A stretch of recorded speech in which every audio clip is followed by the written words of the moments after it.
This happened to me about a year ago. I've only ever shared the story with a couple of people. However, I thought it couldn't hurt to share it here. Big disclaimer before going forward. Don't worry, I realize I'm a huge idiot in this situation, and my choices could have put me in danger. However, I made it out alive and unharmed, and that's all that really matters, even if I was too panicked to think properly and acted like a complete idiot. Also, before I forget to mention, I'm a 21-year-old female.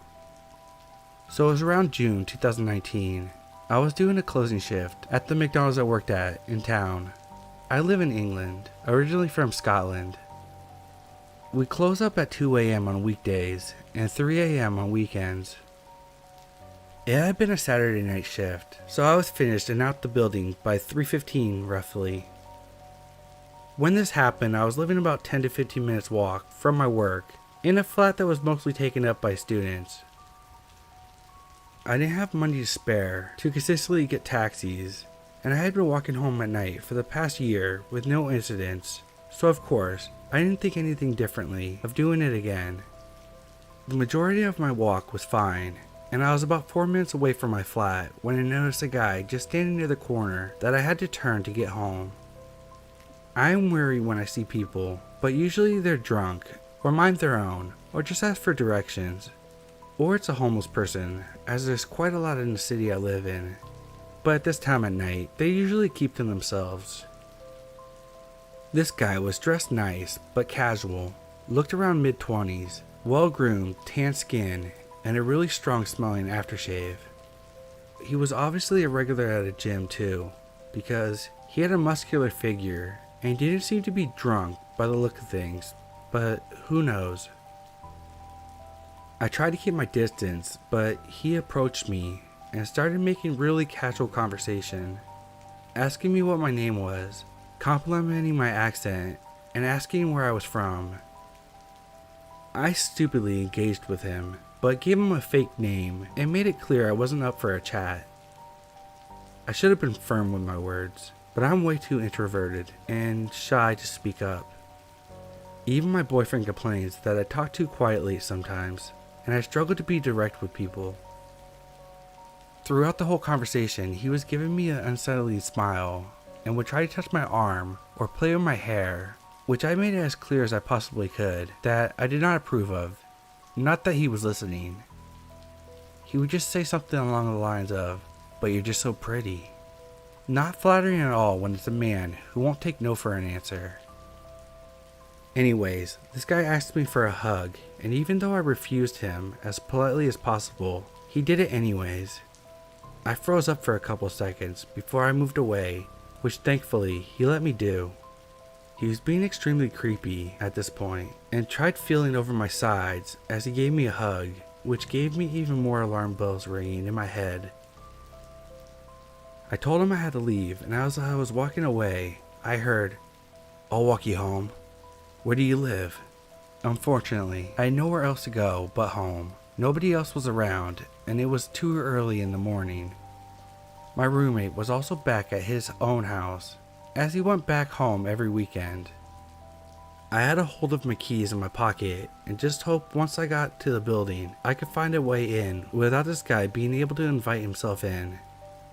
I refused his walk home, but he followed me anyways, walking about 8 to 10 feet away from me as I was speeding up at this point, but caught up as I crossed the road.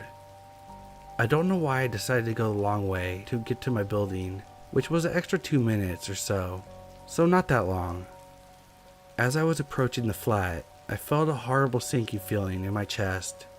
The door to the building closes really slow at first, before slamming shut, so I knew if I walked in, he could potentially follow me inside, and that puts me at an even greater risk. By this point, he was begging me to let him inside. He said he was extremely thirsty and wanted some water, but I told him that my roommate was sleeping, a subtle way to deter him by showing that I wasn't alone, but that didn't seem to faze him. He was trying to be touchy and just kept pleading with me to let him inside, but I kept my ground and said no as best as possible. As he was talking to me, I managed to use the fob on the door to open it, just enough to carefully slide through. However, he was right by the door and I didn't want to make him upset, so I apologized and told him no once again. Luckily, he had moved away from the door as someone wanted to get into the building. The guy asked if everything was okay when he saw me, but I stupidly said everything was fine. That did give me a chance to move away from the door and let it close once the guy walked through. I didn't even look back to the guy as I ran upstairs to my flat as fast as I could. I didn't get any sleep that night, and from that moment on, I made sure I always had money aside for a taxi. I think I walked home once more between June and October before I moved. Really scary stuff, and I'm glad I never saw him again after that.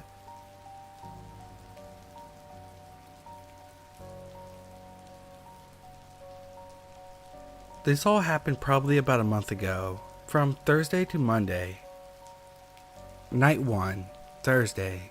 I just gotten off of work and walked a bit to get to my car. It was 10:30 p.m. as I usually got off work pretty late at night.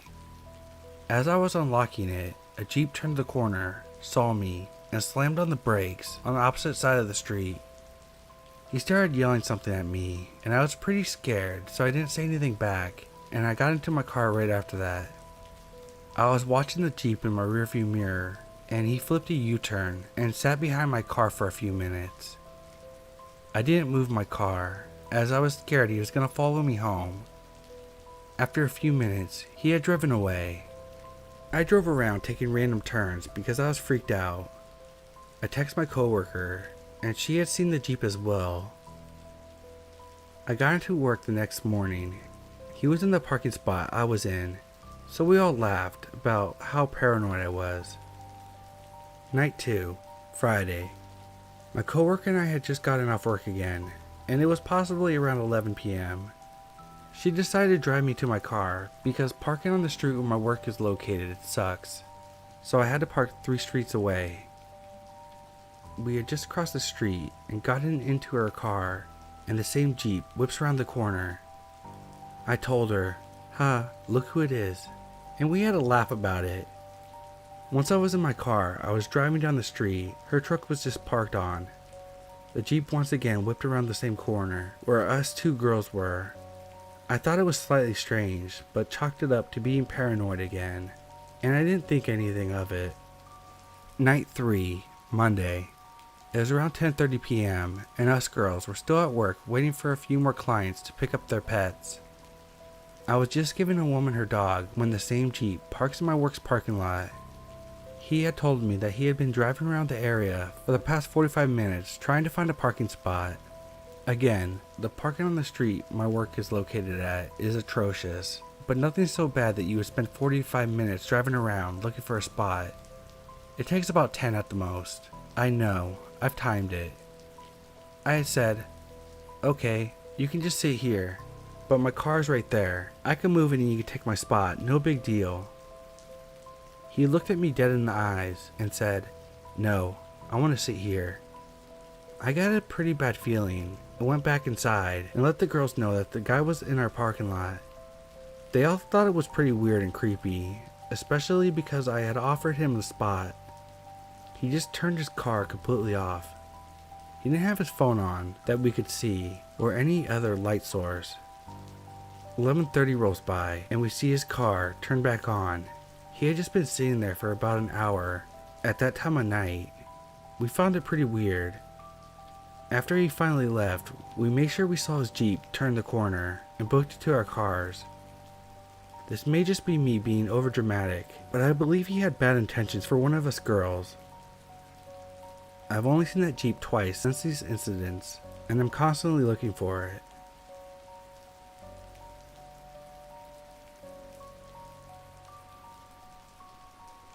This story happened to me about 3 years back, when I used to work at a gas station very close to where I live. The event really creeped me out, so I can vividly picture everything that happened that day at work. I had went in for my shift about 6 p.m. that day. Our gas station was open 24/7, so some days I would end up working till about 1 in the morning. The first half of my shift was nothing out of the ordinary. They put me on the floor shift instead of working in the kitchen. so I was mostly just cleaning up the store. Every now and then, we would get a lot of customers at a time, so I would have to cash them out and handle the register, but that was just a normal thing. After some time, I had stocked the cooler, cleaned up some dishes, and finished up some tasks, so overall, it was a very easy day. I can remember at the time of her first arriving, I was finishing up cleaning the kitchen. We normally close the kitchen around 10:30 every night, but the person on the kitchen shift ended up doing a horrible job of cleaning up. My manager put me back there just to tidy things up and clean the machines. I was just about to take off my gloves when I saw an elderly woman with a book bag on enter the store. I normally don't stop what I'm doing to look at customers who come in, but there was something just really off about her. She was walking with this very awkward limp, and her hood was up. That alone would raise concerns, but for the first 20 seconds that she was in the store, her head was facing directly towards the ground. She made a loop around the one part of the store, and then went up to the counter. She looked up at my manager, and in almost a whisper goes, "Can I use your telephone, please?" After this, I thought maybe she was just homeless and was calling someone for a ride, so I shrugged it off. I made myself a flatbread sandwich before closing up, so I went behind the counter to eat it before I got back to work. Every now and again, I caught myself looking up at her on the phone, and I realized she had her back turned to both of us and was speaking quietly. The creepiest part was that she kept looking back at me. She would talk on the phone inaudibly, then whip her head back, stare at me for like 3 seconds, then turn around and go back to talking. This made me super uncomfortable. After she got finished using the phone, she went behind the counter of the store and just sat down. This is the first time I've ever seen someone just sit down in our store. At this point, I had finished my sandwich and went back to grab the floor scrubber because it had been a while since I cleaned up the floor. When I came out, I was directly across from her, and I could just see her staring at me. She wouldn't take her gaze off me. Everywhere I went throughout the store, I just felt her eyes peeled on the back of my head. I stopped the scrubber for a moment and decided I should stock some drinking cups because one of the slots was completely empty. I looked back at her and she was still looking at me, but this time she got up and went back to the counter again. She looked up yet again at my manager and asked if she could use the phone. The eerie part was that she kept doing the same thing, where she would talk on the phone, look back at me, turn around and continue talking. She didn't even grab her stuff or anything. She just had her hood on and kept awkwardly staring. I obviously had to continue working my job, but I got really worried about who she was talking to on the phone and why she wouldn't stop looking at me while she was talking to them. I got back on the scrubber and she went back into the corner of the store to sit down. I was making my way up the aisle towards her when I got a really good look at what she looked like. Her stare gave me the chills. She had really big eyes and they looked very dark. They might have been very dark brown, but to me they appeared almost black. She still had her hood up and she was just sitting there staring at me. Now, it's normal for a person to look at someone when they're coming up to you, but I was literally 10 feet away and she was staring directly at me for 5 seconds. If you've ever seen the movie Drag Me to Hell, she looked like the old woman from that movie. I quickly looked down at the floor but continued scrubbing past her. After what seemed like forever, I finished a small bit of floor in the area and made my way to the back of the store. I was halfway there when I heard a rustling of the book bag and realized that she grabbed her stuff and walked out. She did it so quickly it startled me. As she walked out, I looked at the window and realized that there was no car there to pick her up. Whoever she was talking to on the phone obviously was not a ride. She was just walking all by herself on the road.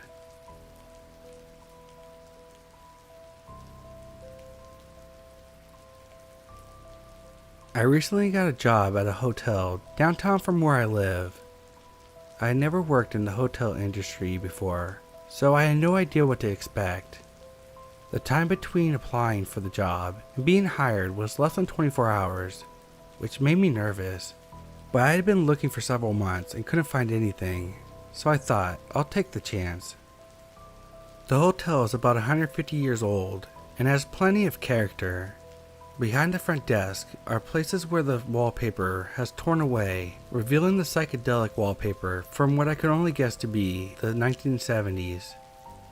We're talking bright pink, neon green, hookah-induced vision-type wallpaper.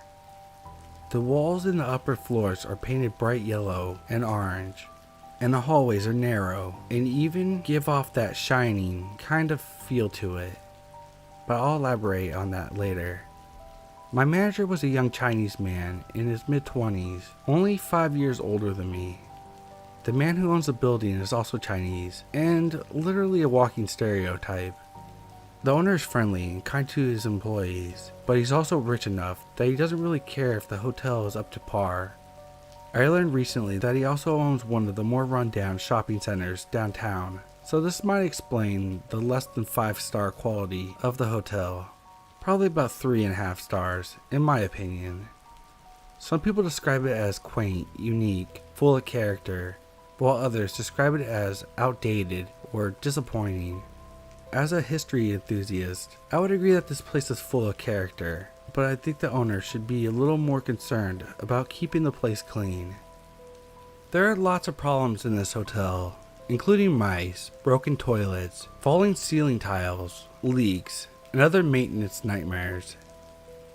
The fancier rooms on the top floors have real fireplaces in them, so that also adds risk of fires at the hands of careless guests. Mice are a common problem, and thankfully the guests don't have to see any of the dusty traps filled with dead rodents in the basement. But by far, the most interesting aspect of the hotel is that it's supposed to be haunted. There are 2 ghosts that have been reported in the building, as well as the adjoining pub next door. Back when the hotel was first built, it had a reputation of being a complete dive. A lady, now named Lady Churchill, died in the hotel, and her spirit lingers in the haunted room 49. Guests will occasionally smell her perfume or see her face in the mirror.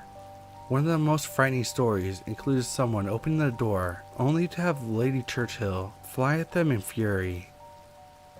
On my first day, when my boss toured me around the hotel, he pointed out the haunted room to me. Lady Churchill had also been spotted at the fireplace in the pub, arguing with her boyfriend, the other resident ghost, Brady. Brady was stabbed to death in the basement stairwell. The stairwell is not in use anymore and leads directly from the street into the basement. Instead, it's used to store extra chairs and miscellaneous items. The light is never turned on, which adds more of a creepy factor. My shift is a day shift from 7 a.m. to 3 p.m. Every morning when I come in, I have to check the entire hotel by myself in search of homeless people sleeping in the back stairwell or trying to get through the basement. I'm not an intimidating person. I'm a short female, not physically fit, and too friendly for my own good. If I did find someone hiding in the hotel, what was I supposed to do about it? I'm not sure what creeps me out more, the fact that I'm going to look around for people that shouldn't be there, or the idea that I have to walk around in the dark, silent areas known to be haunted, all by myself. My sweep of the hotel includes all 4 floors and guest rooms, the kitchen, the back stairwell, and the basement stairwell, as well as the basement. To give you some context, the back stairwell serves as a fire escape connecting all the floors together. It goes straight down to the street level. It's always cold and echoey in there, and as I said before, full of dead mice. When I was first told about the haunted stairwell, I mistakenly thought that they meant the fire escape stairs, as they go down to the basement level. The 4 floors for the guest rooms, in all their overlook hotel glory, are shaped like a square horseshoe, which means more enough blind corners. Lady Churchill haunted the room at the end of the hall, around one of these blind corners, and yes, I do think about it every time I search the hotel. There's an elevator and an interior stairway, the one guests are supposed to use. Behind the elevator is an old connecting hallway that basically serves no purpose anymore. In the past, it may have been useful, but now it just serves as a secret passageway that goes behind the elevator and comes out the other end of the horseshoe. This hallway especially needs to be searched for homeless people, drunks, or people having sex. The basement is by far the creepiest part of the hotel. To get there, you either take the elevator or go through the pub and down the stairs. I prefer to go through the pub because there are some fantastic black and white photos of when the hotel was first built, and I love to look at them. It was almost the best place to see the age of the brick foundation. Anyway, the basement is used for storing beer kegs, firewood, plant potters, housekeeping items, and maintenance tools, among other things. It was usually deserted. Now that I know the dark, unused basement stairway is not where Brady's spirit is supposed to be, I think I try to spend even less time down there. This week is my second week of work, and my boss had put me on the afternoon-evening shift, just so I can get a sense of what it's like in case I have to cover someone in the future. Yesterday was my first late shift, and in that time I learned a whole bunch of things that I didn't know from the lady I worked with. This woman, let's call her Peggy, has been at the hotel for 14 years. She has seen all there is to see, and is well known for her stories. I've listened to some of the stories, and honestly, part of me thinks she's full of shit, but the other part is going to cautiously believe her on the off chance that it's true. Here are some things I learned about the hotel in the span of one shift. The man I'm replacing was not actually fired for chronic lateness, as my boss had told me, but instead for sexual harassment. The head of housekeeping, a man I get along very well with, is a friend of his. 2. The day before, Peggy caught a drug addict rooting around in the private back office after hours. We looked over the security footage and he was definitely searching for something. We now keep the office doors locked. 3.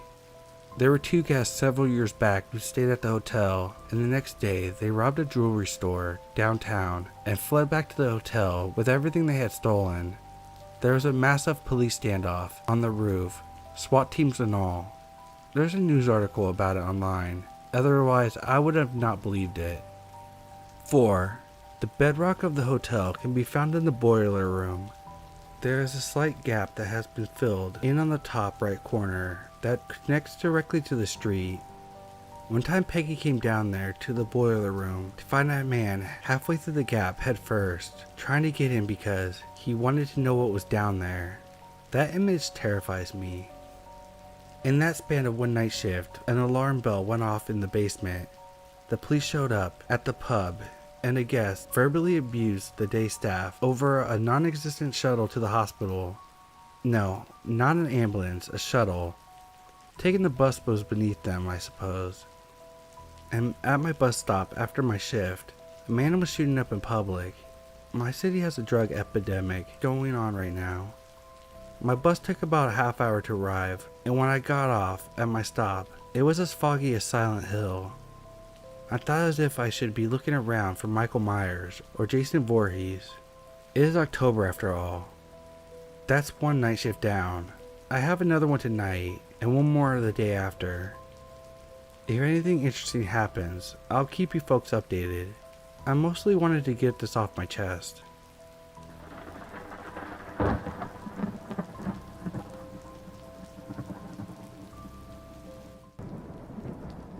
For a while, I worked the front desk at a retirement home. My shift was from 11 p.m. to 6 a.m., basically the black of night. The retirement home was nice, 3 stories, and the people lived on their own apartments and had maids to clean up after them. There was a restaurant inside that served the residents meals. Everything was nice and new. There was even an atrium in the middle of the building that had plants, water features, and a big jacuzzi. My job was to be at the front desk in case anyone needed help. Part of my job was also to walk the floors at night, just in case one of the oldsters needed anything, and to make sure the outside doors were all shut. It took me about 20 minutes to walk each floor. I had to walk the circuit at least 3 times on each floor, but it was up to me when to do the intervals. After I finished the circuit, I would go back down to the first floor where I could watch TV or read until it was time to make another round. I didn't particularly like being the only person awake in that building in the wee hours. I would have to go into the back of the building and check some of the doors, and that made me feel uncomfortable. One night, I was sitting on the couch in the first floor lobby, and I thought I saw one of the residents walking across the atrium like he was drunk. Sometimes residents would bring liquor into the atrium, which was okay as long as it wasn't in a glass bottle. I didn't have a good vantage point of the atrium, with all the dense foliage and my angle from where I was sitting. I got up and entered the atrium from the south door. I looked around just in case someone needed help, but I was the only person in there. I went back to the first floor lobby couch and started watching TV again. I couldn't concentrate on it though. I kept thinking of the atrium. Something about it was bothering me. I decided just to make one more circuit of the building. I got in the elevator and went to the top floor and started my walk. All quiet. I then used the back stairs to get down to the second floor. Also quiet. Except for one of the residents running their TV very loudly. But no one had complained, so there was no need to knock on the door. I was almost back into the elevator when I looked over the side of the atrium. I saw someone in yellow swim trunks. I wasn't alarmed. I figured one of the residents was taking a late dip in the jacuzzi. Supposedly the jacuzzi wasn't to be ran after midnight. But hey, they were adults, so I wasn't going to give them a hard case about it.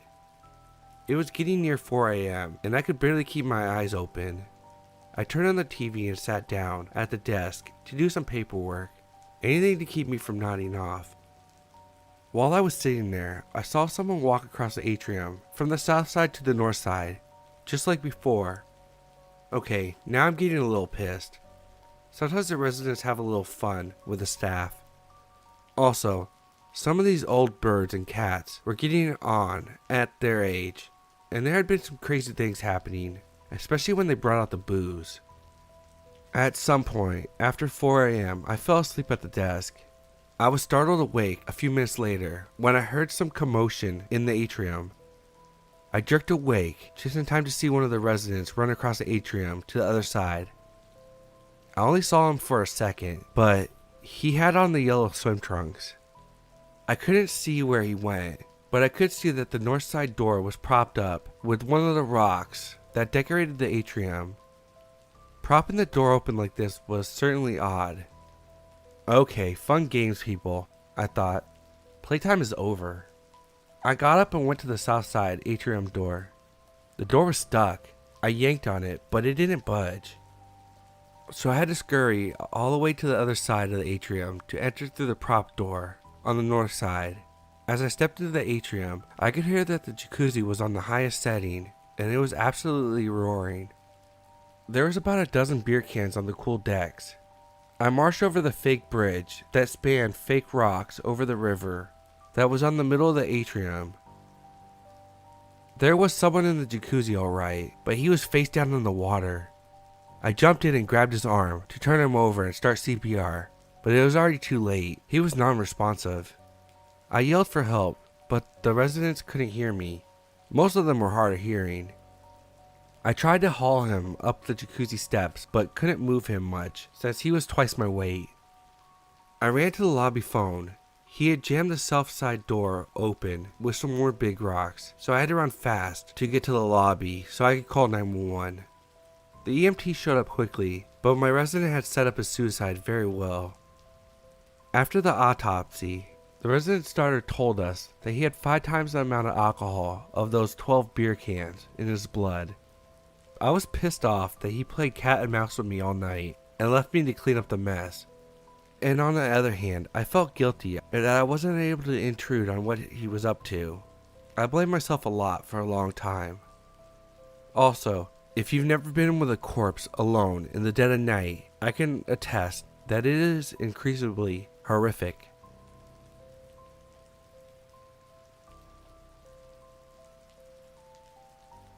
I spent time working at a mental health unit for a private care home.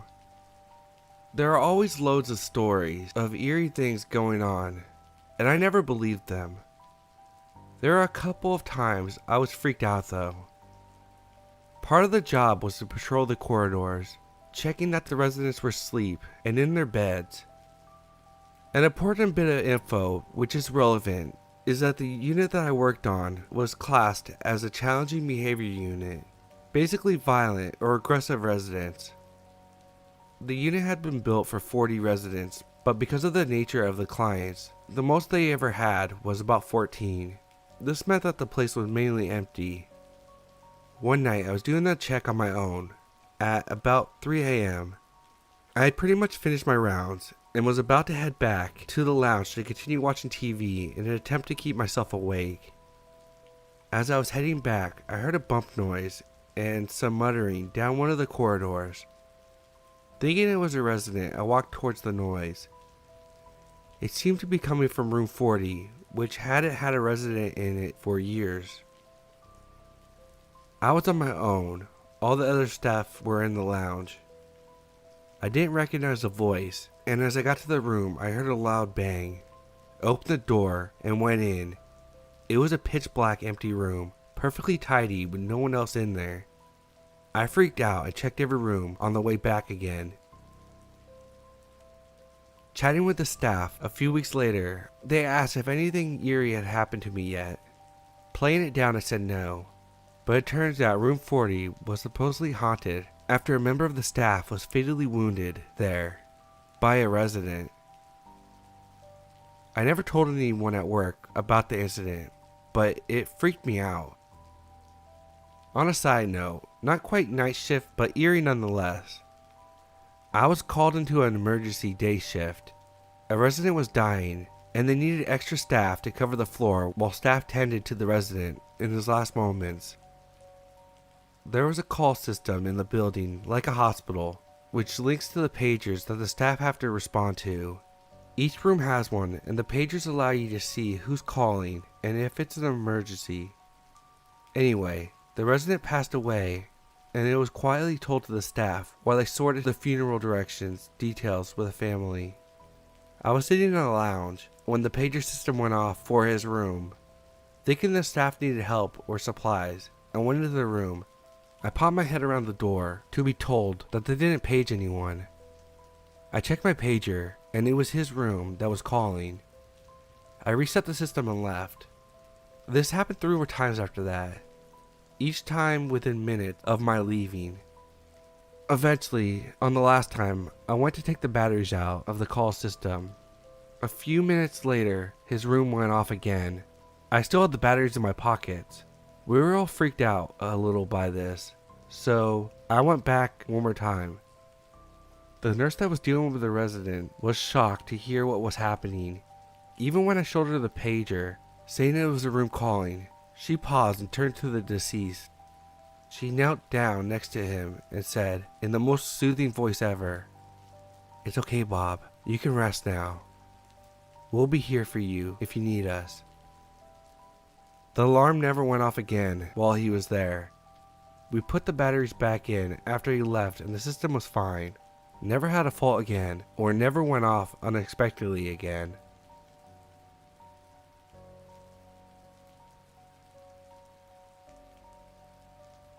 Many years ago, I was a technical writer for a state office. My office was half of what had been an interrogation room for the Attorney General at one time. Since then, millions had been spent in renovations for the building, which had been built in the 1880s. It may have looked shiny and new, but it had some old residents left from before the renovations. I was working late and was sitting at my desk, which was U-shaped, with the center being the only open area for my office. A coworker came in, and the two of us were sitting there, at each end of the U, making revisions on a document together. Suddenly I felt like someone was in the office with us, but there wasn't anyone. The door was to our backs, but it felt like someone was on the other end of the U curved part, where my computer was. No one could have gotten there without walking through us. As we look at the spot where it seemed like someone was standing, the cord to my desk phone lifted, and it looked like someone had dropped it off the edge of my desk.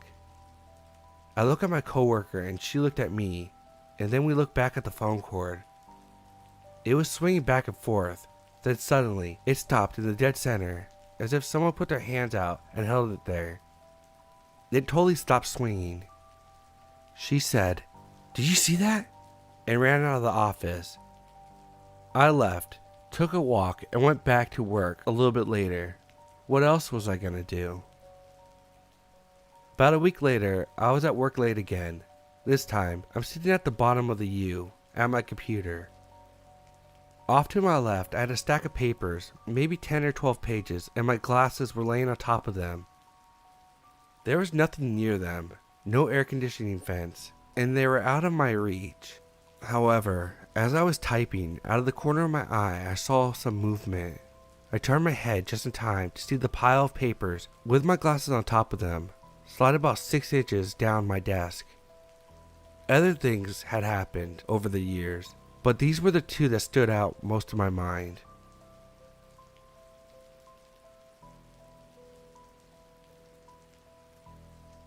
This was a long time ago. Let's see, about 37 years ago, as of 2016. I worked at a full-service gas station just off the highway around the South Manchester, Connecticut, USA area, just off Highway 84, going towards Hartford.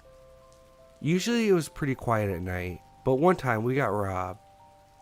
The robbers pulled up to the gas pumps in a car. They asked for money in the drawer.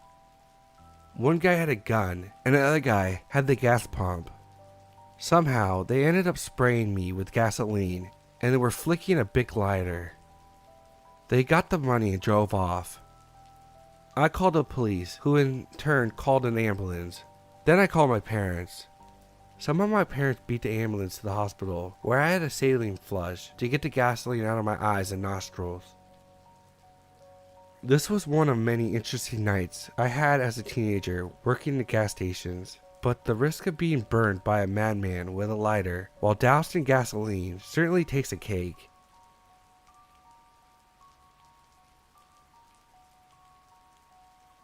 Being a military camp guard as part of a small detachment, I was frequently assigned to do night patrols around the camp perimeter. For one of the patrols, I was walking along with a partner, wanting to complete the round before I turned in for the night. Walking around the building, we suddenly heard footsteps coming out from the building. We paused and checked our watches. It was 2 a.m. in the morning. We decided to walk around the building, checking every exit. It was a secured building that stored millions of dollars worth of equipment. Each exit was armed with an intrusion detection lock. Each lock was armed. We heard more footsteps and decided to radio back to the guardhouse. "Is there any night ops going on?" "No, everybody in the camp had checked out." The guardhouse holds the keys of the important key presses. When these keys are all turned in, no one except for the essential staff, like camp guards and other personnel on duty, are in camp. There's footsteps in Building X. All locks are red and armed. Advice? Continue with your patrol. We'll check in with duty orderly. The DOS checked the building soon after, and there wasn't anyone around.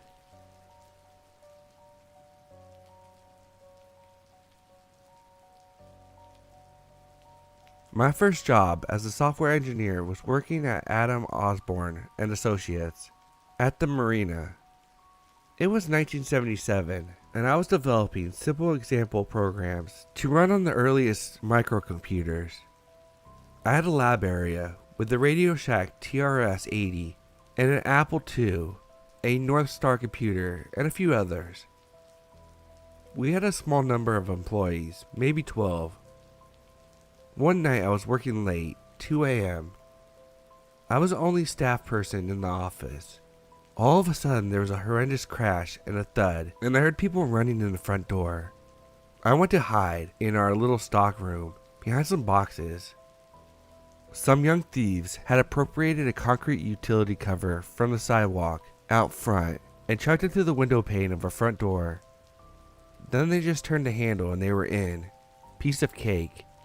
They grabbed 3 IBM typewriters and ran right back out. The whole episode only took 30 seconds, and they roared off in their cars. I never saw the getaway car. I dialed 911 while listening to my heart pounding and waited for the cops to arrive. And that was pretty exciting. Then came the scary part, calling Adam Osborne at home at 3 a.m. and telling him what happened. Forever after, years later, anytime I ran into Adam at a trade show or show place, he'd greet me warmly and remind me of the episode.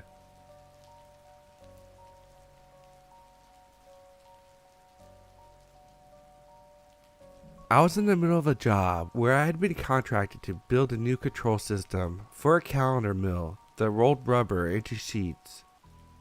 I had installed new control panels, and during setup, the system did not work as expected. So I was under a lot of pressure to find the problems and correct them. I had been poring over the schematics, looking for design errors, when I found a possible problem. This was late on a Saturday night, and I wanted to check the panel to see what could be causing the problem. When I got to the factory, it was closed. Normally, it stays open 24 hours, but this was a holiday weekend, and they had closed the entire plant. I had a security card that opened the doors 24/7, so I just went in through the back door and used the headlight to make my way through the panel that I had installed. I took off the back panel and sat on the floor. As I was busy tracing the wiring, a light was shined into my eyes and someone yelled, "Freeze!" I look up to see 2 cops pointing their guns at me, and they were shaking with fear. It was not the cops with the guns that frightened me.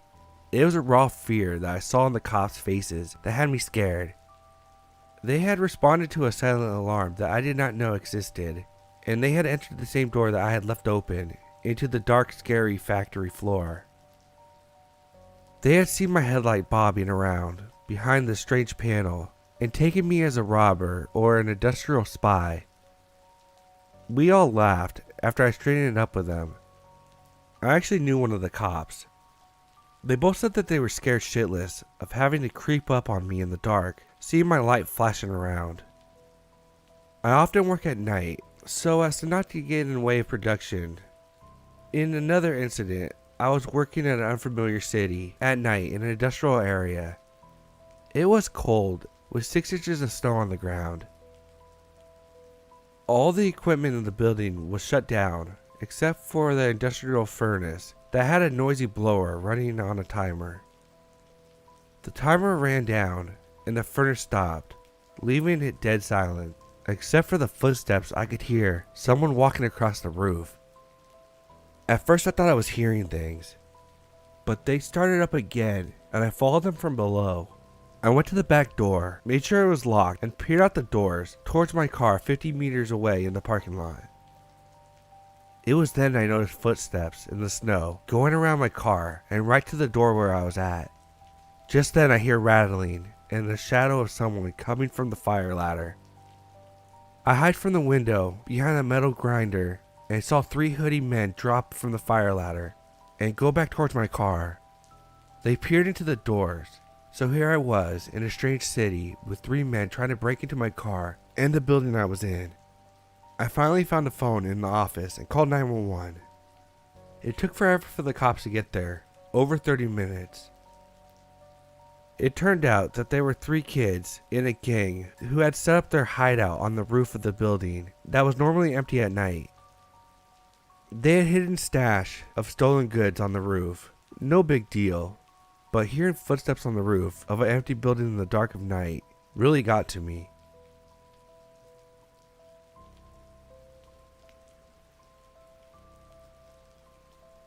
As a youngster, I was working in a food store.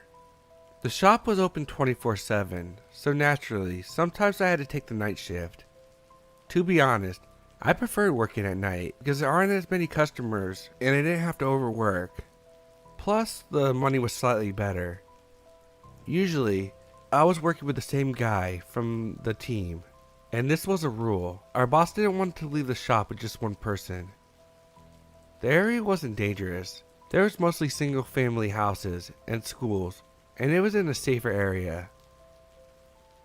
One day I came in to work the night shift. I was waiting for my friend to join me when the phone rang.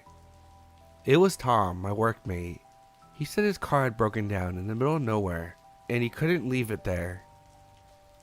I didn't want to stay in the shop alone, but I understood that Tom couldn't just leave his car too. I would usually call Julia, another workmate, but I knew it was her birthday and she was throwing a party and I didn't want to ruin her night. I called my boss and I told him I would manage on my own, and he agreed on that. The night was quiet and calm. The shop was visited by parents who forgot to buy milk for their children, young men who wanted some beer, and teenagers who wanted to buy popcorn before they started to watch a horror film. After 11, it fell silent, so I opened a book and started reading. I was entirely wrapped by the crime story I was reading when I lifted my head and saw a man standing at the street, staring at the shop. Usually I wouldn't pay it no mind, but this case was unusual. The man was wearing a white suit, a hat, and had crutches, as he didn't have a right leg. I felt awkward. He was just staring at the shop and looking at me. After some minutes I was scared and regretted that I hadn't ruined Julia's night and asked her to come and join me. After some time, the guy left, but I still felt nervous. I was alone in the shop and didn't want to call anybody and wake them up. I decided that reading a book will be an excellent way to start thinking about something else. I opened the next page and the telephone rings. I picked it up and said, "Hello, how can I help you?" Nobody replied. I heard the sound of breathing. I asked again who was calling, but after some seconds, the person hung the phone up. This was the moment I was terrified. I was sure it was the guy in the white suit. I had plenty of strange thoughts in my head, including the one that I was a protagonist of a horror movie and was gonna die in some minutes. I knew I couldn't stay in the shop alone anymore. I called my father and immediately asked him to come pick me up. I also sent my boss a message that I had to close the shop because I felt sick. My father came in around 15 minutes, as he was also scared after hearing my story. For me, it was the longest 15 minutes of my life. I locked up the shop and was fighting the irrational thoughts in my head. After my dad came, I felt relief, but I also didn't imagine going back to work at night again. The next day I wanted to hand in my notice. I knew the shop was 24/7 and all the workers took different shifts, so I didn't want to ask for any special treatment. I went to the shop and started to explain everything to my boss, telling him that I'm leaving, when he interrupted me. He said to me that he was talking with some man 2 hours ago, the man with one leg. I think my heart stopped beating for a minute after that. My boss continued to say that the man came to the shop to say sorry for staring at the shop and calling at night. The guy assumed that he must have scared me by calling. The man also said that he had been many years abroad and came to the town after 50 years that night. He was looking at the shop because he was living there when he was a kid. As we understood, it was a normal house back then. His family had to leave the country because of political persecution. The man called the shop because he found the number in the yellow pages and wanted to ask how long the shop existed. Plus, he didn't even know I saw him. When he was calling, he didn't say anything that moment because it was very emotional for him. He started crying, and of course, he didn't want to talk in such condition. All in all, he wanted to know what happened to the house during those years. I was bewildered hearing the story and didn't know if I wanted to leave my job anymore or not. Happily, my boss told me the shop can only be open at night if there are 2 workers, otherwise it would have to be closed. In the end, I stayed at the shop for some time and promised myself not to work at night alone anymore. I haven't met the guy in the suit. He probably left town, but I hope he's okay after that.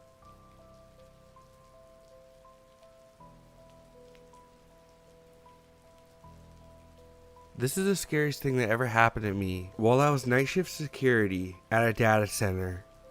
I was just an 18-year-old kid, and my job was to sit in the office all night, alone. This was in the early days of the internet. There was no Facebook or YouTube to kill time. Usually, I took the time to study or practice a guitar, but sometimes I needed a break from that. I decided to photocopy my face, which led to my butt and other parts. I'm the only one in the building, so it's super easy. But then, the paper got jammed after having copied my parts. There was about 1 hour before the early people would start coming in the office. I had no idea how to open this very expensive copier, and there was no manual anywhere. I was pulling the parts off, trying to remember where they came from so I could put it back. No smartphones to just snap a picture and know how to put everything together. I had pulled off and replaced many parts that gave me no access to the jammed paper. There was only 30 minutes before the first people started coming in, and what if someone decided to come in early that day? Long story short, I managed to figure out how to remove the offending jammed copy with literally only 3 minutes before someone came in to the office. This isn't a scary story, but it scared the crap out of me. So, where do I start? I guess I can begin with a bit of background. This story takes place at a Kroger. I wasn't a customer or anything, no, I was an employee. I'm night shift, which means no one else is in the store but us employees. But when the store opens, there's a couple hours of opportunity to interact with the customers. So I met this man and he looked like he was in his 60s, probably 6 foot tall. I'm 5'4", and he walked with a slow pace and a limp. Nothing too threatening, right? Now, I've seen this guy all the time, sometimes even with his wife. He didn't say anything bad to me at first, just, "You're working too hard." And that's it. I would usually answer back with, "Hardly working." Nothing bad, so very harmless and forgetful. I moved on with my shift. It goes like this for a while, with the same greeting and everything, sometimes even making a bit of small talk. He never really had anything special to say. "I used to teach karate," he says, "and I'm a 3rd degree black belt, until they kicked me out." No lie, he actually said kicked me out. So me being curious and dumb, I asked why, for reasons I honestly cannot remember. But I think in that moment of curiosity, he saw an opportunity to literally vent to me. This is where harmless goes downhill. He would share too much, way too much. He would say things like, "My wife hates my guts and constantly says she wants to divorce. My kids want nothing to do with me and took away all my weapons. My wife beats me and I got arrested on false accusations of hitting her back. I got married to my wife when I was 19 and adopted her 2 kids when it happened. I'm a 21-year-old girl who just wanted to do my job and go home. I don't care about any of this." But in my eyes, I saw that he felt lonely, so I continued to play the part of the listener. Time goes on, and I would see him a couple times a week, and he would take up at least 20 minutes of my time to talk to me. He said a couple of other things to me, but I've honestly tuned him out at this point. He literally does nothing but complain, and more complaining. It's honestly taxing to listen to him. So this is where I become just plain stupid, and I have since then regretted my actions. We were acquainted at this time. I know his name, his wife, and he damn well gave me more information about himself than necessary. So I clock out of work and walk outside. I see old dude. We walk, we talk. Well, he talks and I just listen. And he suddenly says to me, "I have my phone number if you want. You don't have to accept if I'm creeping you out." I felt obligated and dumbfounded, but I took the damn piece of paper with his number on it. This is a 60-year-old man talking to a 21-year-old girl. I don't call him, but kept the piece of paper in my wallet. At this point in time, I'm not really getting major red flags. He just seems like a lonely old man that wants to talk to someone nice for a change, because he makes it out like the whole world is moving against him and is out for his life. I'm not exaggerating this either. Moving on with the story, I let him have my number, not expecting him to call really. When I get a text, and I quote, since I still have them, "Please help me. I need to talk to you." I panic a bit since this sounds like a cry for help. I call him immediately. The conversation was a bit lost on me because he goes on and on about his wife was beating him and how he has no friends and how I was his only friend. How I'm the most beautiful woman he had ever met, the smartest, the kindest, and blah blah. He was on the phone with me for an hour, and I had to go to bed in a couple hours since I worked the night shift. He called every day, at least once a day. Dude knew my birthday was coming up and called to ask what I would want. I said I didn't care.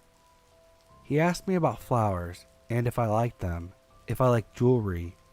I didn't care. He then said he wasn't going to call me for the next 3 days, and the next time he would see me, he would give me my gift. Fine, whatever. I hung up. Unfortunately, disaster struck and a family member of mine passed away. Cancer. It's just one of those things. I didn't know him that well, but he was a good, kind-hearted man. I went to the funeral to support my dad since he saw him as a father. I texted the old dude to let him know that I can't receive his gift and I was going to go to a funeral. I leave work early to head home and get dressed and ready for the long day when my phone goes off.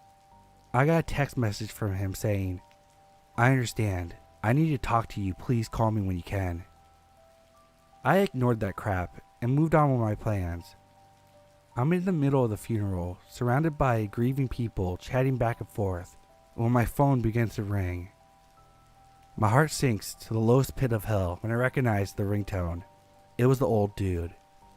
I ignore the call and continue with the funeral when he calls again, not even 5 minutes later. I leave the loud room and walk into the hallway, answering the phone angrily and generally pissed off. I say I'm at a funeral and I hang up. He then proceeds to call me and text me one last time during the day. That was a total of 3 calls while I was at a funeral. Normally, people would respect other people's privacy when things like death happen. I turn off my phone. I get back home and I call dude to see what the hell was going on, and he doesn't answer back. The next day he calls me, moans and groans about how he had the worst day of his life, how his wife slapped him across his face and stuff. I'm sorry about the abuse, but I honestly don't really believe him at this point. He goes on for an hour when he says something that broke my sympathy for him. If I was younger, I would ask you to be my wife. What? It's true.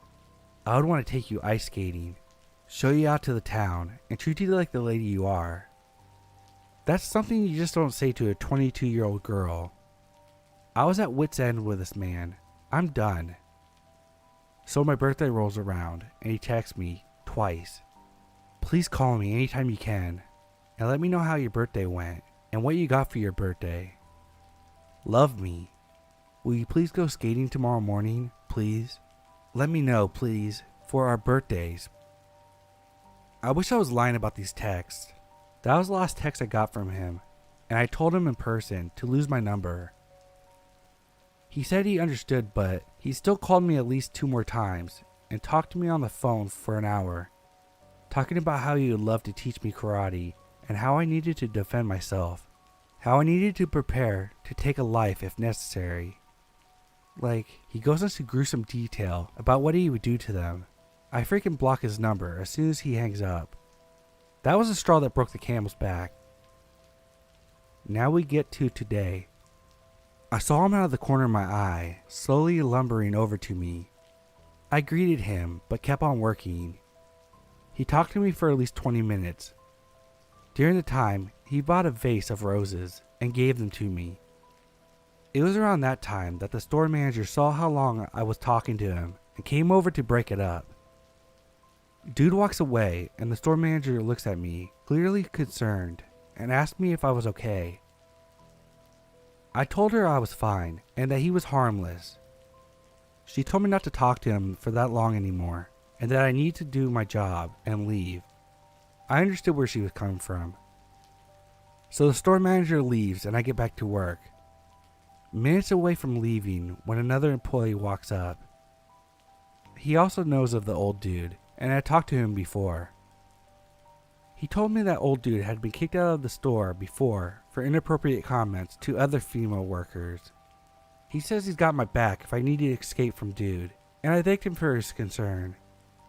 So here I am, seconds away from leaving and staring at the roses in my cart. Yeah, I'm definitely throwing those away, I said to myself, heading back to the break room. I run into two employees, just when I'm about to toss the roses. My employee asks me what's wrong with them, and I say, I got them from an unwanted guest. It was in an instant that she knew who I was talking about. That dirty old man? She said. Clearly, a lot of people in the store knew about him. I offered the rose to my other coworker to get them off my hands, and she gladly takes them, saying to come to her if he bugs me again. So I'm flower free, and the phone number is blocked. I drive home and realize that I need to tell my dad about this. So I tell him the truth. Not about all the phone calls, since I'm a coward, but enough for him to become concerned. I give him the piece of paper with his number on it. Needless to say, my dad's keeping a calm and keen eye on the horizon while polishing his guns at the moment. Update. It's only been a day since I posted the story, and I got one more thing to say. He came back today and walked up to me. I didn't even look at him. I got you into trouble yesterday, didn't I? I immediately said, yes you did, still refusing to look at him. I didn't mean to do that. I'm sorry. And that was it. He said that and left right after. What do you guys think? I believe he's harmless, just doesn't know his boundaries well. Second update. Oh boy, he came in again for the 4th day in a row. This is definitely obsessive behavior. No one goes to the grocery store for 4 days in a row. He came in again and gave me a card, apologizing for getting me in trouble the other day. It read, I'm sorry I got you into trouble. I hate it worse if I can't talk to you anymore. Please call me. You're my only friend. I don't want to lose you as a friend. I love talking to you every morning. You make my day. I'll be on my best behavior. Please call me. I let this whole thing drag on way too long. I gotta end it now before my parents become full-fledged mama bear and papa bear mode. So this is the final update. I guess I can finally put this whole stupid ordeal behind me now. I know I was stupid, but what else is new? So I told my boss about what happened, and naturally, he took it very serious. I showed him the card and everything, and he said he would handle it. So some time passed, and I still see the guy every so often, ignoring him like I'm supposed to do. I told my boss that the old dude was inside the store, and he literally went hunting for him, going up and down the aisles trying to find him, but no luck. I guess the dude left. The next time I saw him was more comical really. I was talking to my boss about whatever, and I gestured to a pallet behind me that I had to start on. I was casually looking over my shoulder, and the old dude was standing right behind me. I made a weird gasping sound and spun back around, eyes wide, a bit caught off guard. I don't know if he was pretending to look for something. My boss picked up on it right away and said, "Is that him?" "Yep." "I'll talk to him." My boss went towards the guy, and I walked away, wanting nothing to do with it. A couple of minutes later, my boss found me again and said that him and the old dude had a small chat. Nothing bad. He basically told the old dude that he was making me uncomfortable and he needs to leave me alone. Things like that.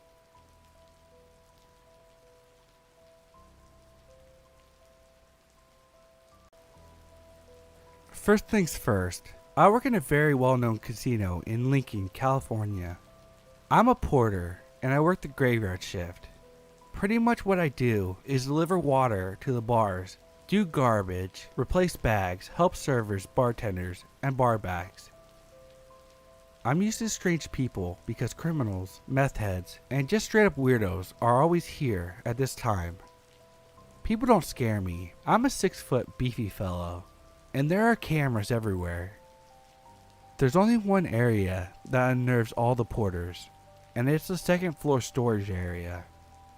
All of us don't like it, and we always pair up when one of us has to go up there. The reason is that it's so loud on the casino floor and the staff halls, but it is too quiet on the second floor. That's probably the main reason. Well, Gerald, my best work buddy, who was a 6'9", 290-pound ginger with a beard, and I had to take the portable bar in the storage area in our section. I grabbed the heavy one, and he grabbed the other one, and we took the giant elevator up and started walking. Now this is important. It's a 90-foot walk with 3 large right turns into the actual storage room, and this hall had scaffolding everywhere because of the construction at the hotel, which was directly above us, so we had to maneuver around. It's quieter than usual because the air conditioning isn't on due to the construction, which resumes at 8 a.m. We make it into the storage room. The storage room is massive. There are 5 chain-linked fence blocks with about 1 to 3 sections per block. Each block is about 83 feet by 45 feet, with pathways between them, which fit about 6 people standing shoulder to shoulder. Now each block has its different level of visibility.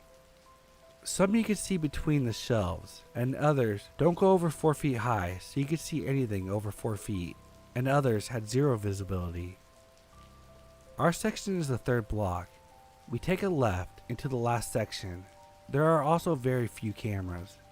We put away the bar without much issue.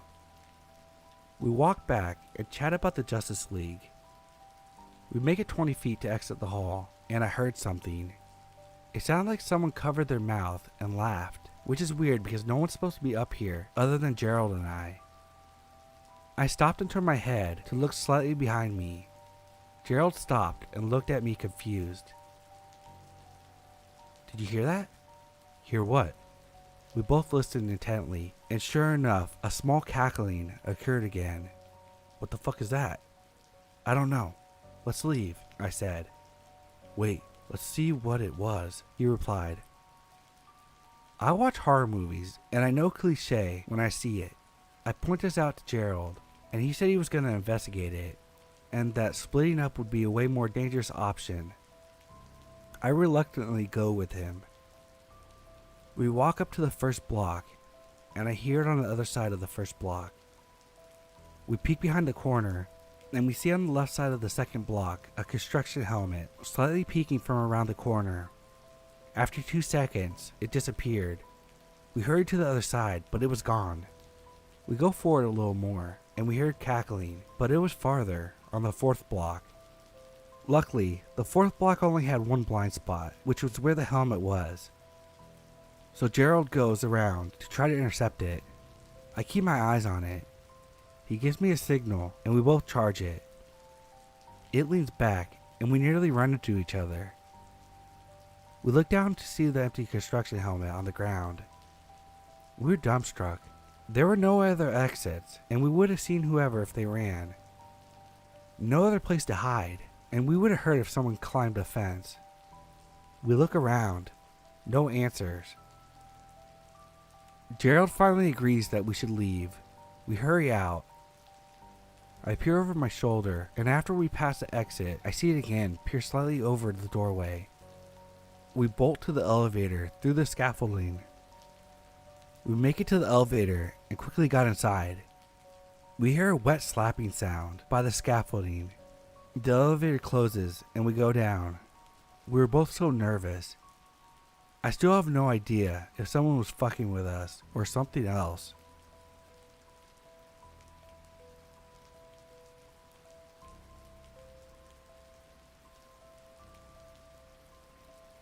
I work at a family-owned restaurant as a counter girl. My job is fairly easy, and when I turned 16 years old, they allowed me to become a closer. Which shouldn't be the name, since closing counter girls leave an hour before actual closing time. One night, 3 well-dressed and fit men came in. They were buff, over 6'3" at least, dressed in fitted suits with nice jewelry on. And I can't lie, they were very attractive. One of them came to the counter while my coworkers weren't around and asked for my number.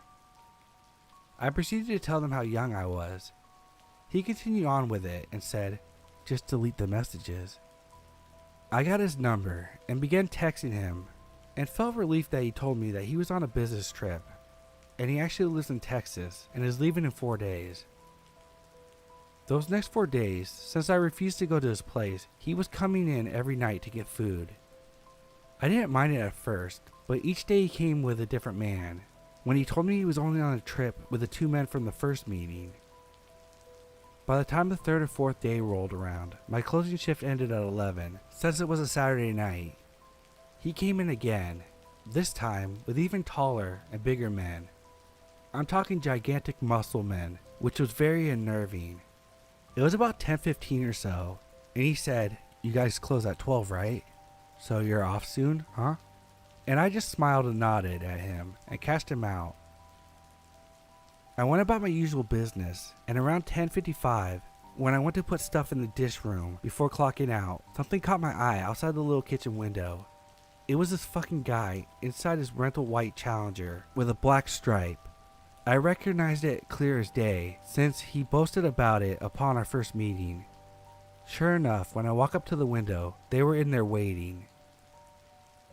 At this time, I recently turned 16 and didn't have my license just yet, so my sister was picking me up. She parked fairly far away, past where they were, and there were no streetlights on or anything. I was starting to become nauseous. I immediately started panicking, and my waitress noticed. I told her everything, and she had me call my sister to pull up to the door. And I told her, "Please don't go outside, Vanessa. Let me go on my own." The last thing I wanted was for her to get hurt. But she's a mother, and she denied what I said and walked me out and made sure I got into the car and locked the doors. Once I got in, I didn't even buckle, and I said to my sister, "You need to drive, and you need not to drive home." My gut was telling me something, and it wasn't nice. My sister, obviously confused and getting freaked out, but did what I asked. I noticed them following, but she had lost them. To this day, I'm grateful for the waitress for helping me and my sister for acting quickly and not stopping to ask questions. I don't know what would have happened if I left on my own.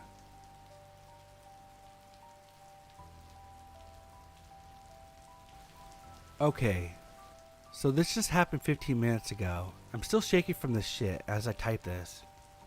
I work out of 5 guys, and I had a shift from 5 p.m. to close. We close at 10 p.m., and we're usually there till about 10:45, cleaning up and prepping for the next day. Usually there's one person on dishes, one cleaning, one changing and taking out the trash, and the manager doing paperwork and helping us out. I'm usually on trash because I'm not really good at the other things. The walk to the dumpster is about 75 yards away from the back door through a pitch black alleyway. Tonight, I had an absurd amount of trash to take out, so I was exhausted and just wanted to go home. On the way back from my last trip, my pants started to fall down because I wear them extremely loose at work. I don't know why. I stopped to pull up my pants and turned around to see a man sprinting towards me. My heart stopped, and I jumped like you would jump from a jump scare in a horror movie. I turned around and did a speed walk type of thing because it's like 10:40 at this time and pitch black out. Shit reminded me of the dude from Get Out. Anyways, I turned back around to see what the guy was doing, and he was fucking gone. Gone. Disappeared. At this point, I full on sprinted to the back door. Yeah, that's pretty much all there is to the story. The story's kinda anticlimactic, but it scared the crap out of me.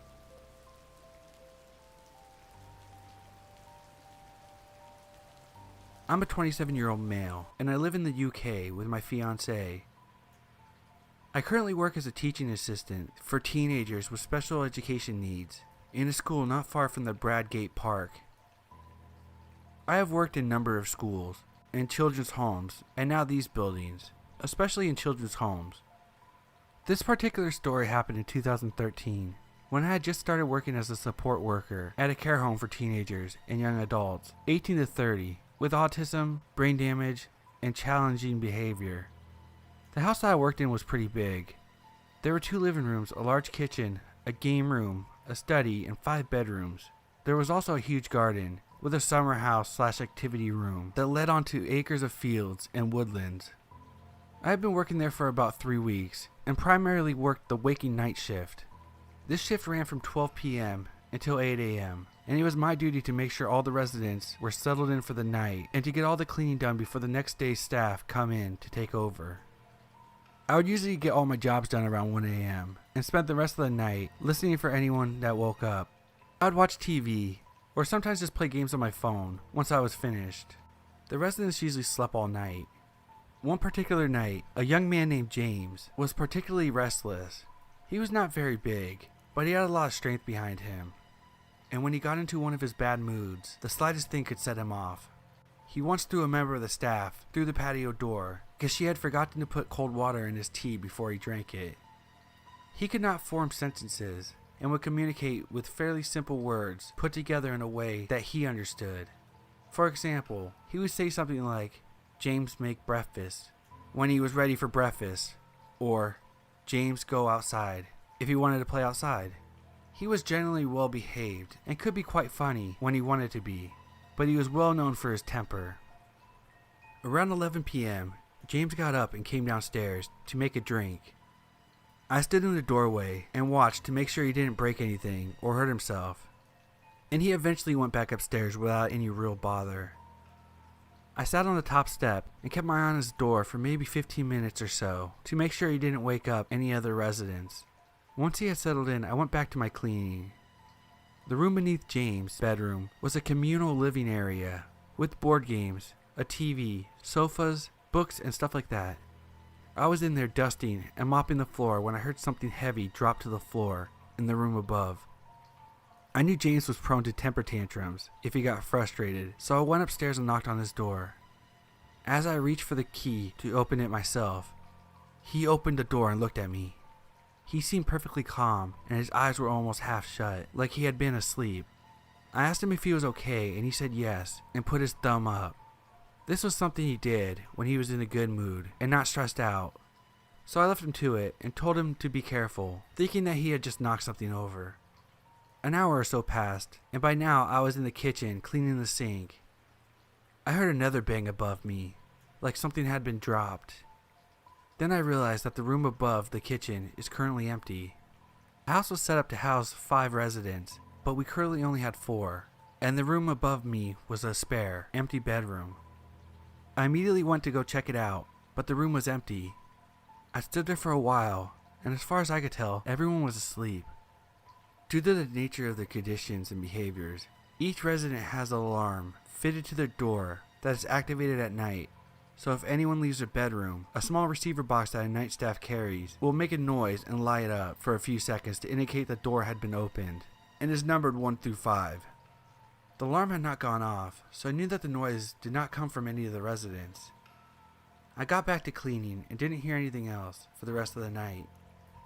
The following night, I got to work just before 10, and as I entered the hallway, I could tell something was wrong. James was at the bottom of the stairs covering his ears and humming loudly, as 3 members of staff were with him. After a few minutes, he was escorted to his sitting room, and the house manager gave me a rundown of what had been going on. Apparently, for the last few hours, James had been quite agitated and kept repeating the phrase, "Sarah, little girl." This is something we had never experienced with him before, and the general conclusion was that he saw something on TV or in a movie that stuck in his head and made him repeat the phrase. Once James had settled in bed, the night staff left, and the other member of the staff that was sleeping in went to the staff bedroom. I got on with my tasks, as usual, and finished around 1 a.m. So after that, I went upstairs to do a quick check on all the residents.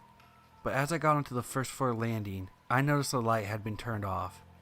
There were 2 small corridors leading to the bedrooms on the left and right hand sides of the staircase. James' room was on the left, and the light switch was just outside his room. I turned the corner and flicked the switch, and there, in the darkness and complete silence, was James. He stood in the corner completely naked, and his eyes as wide as he could possibly hold them.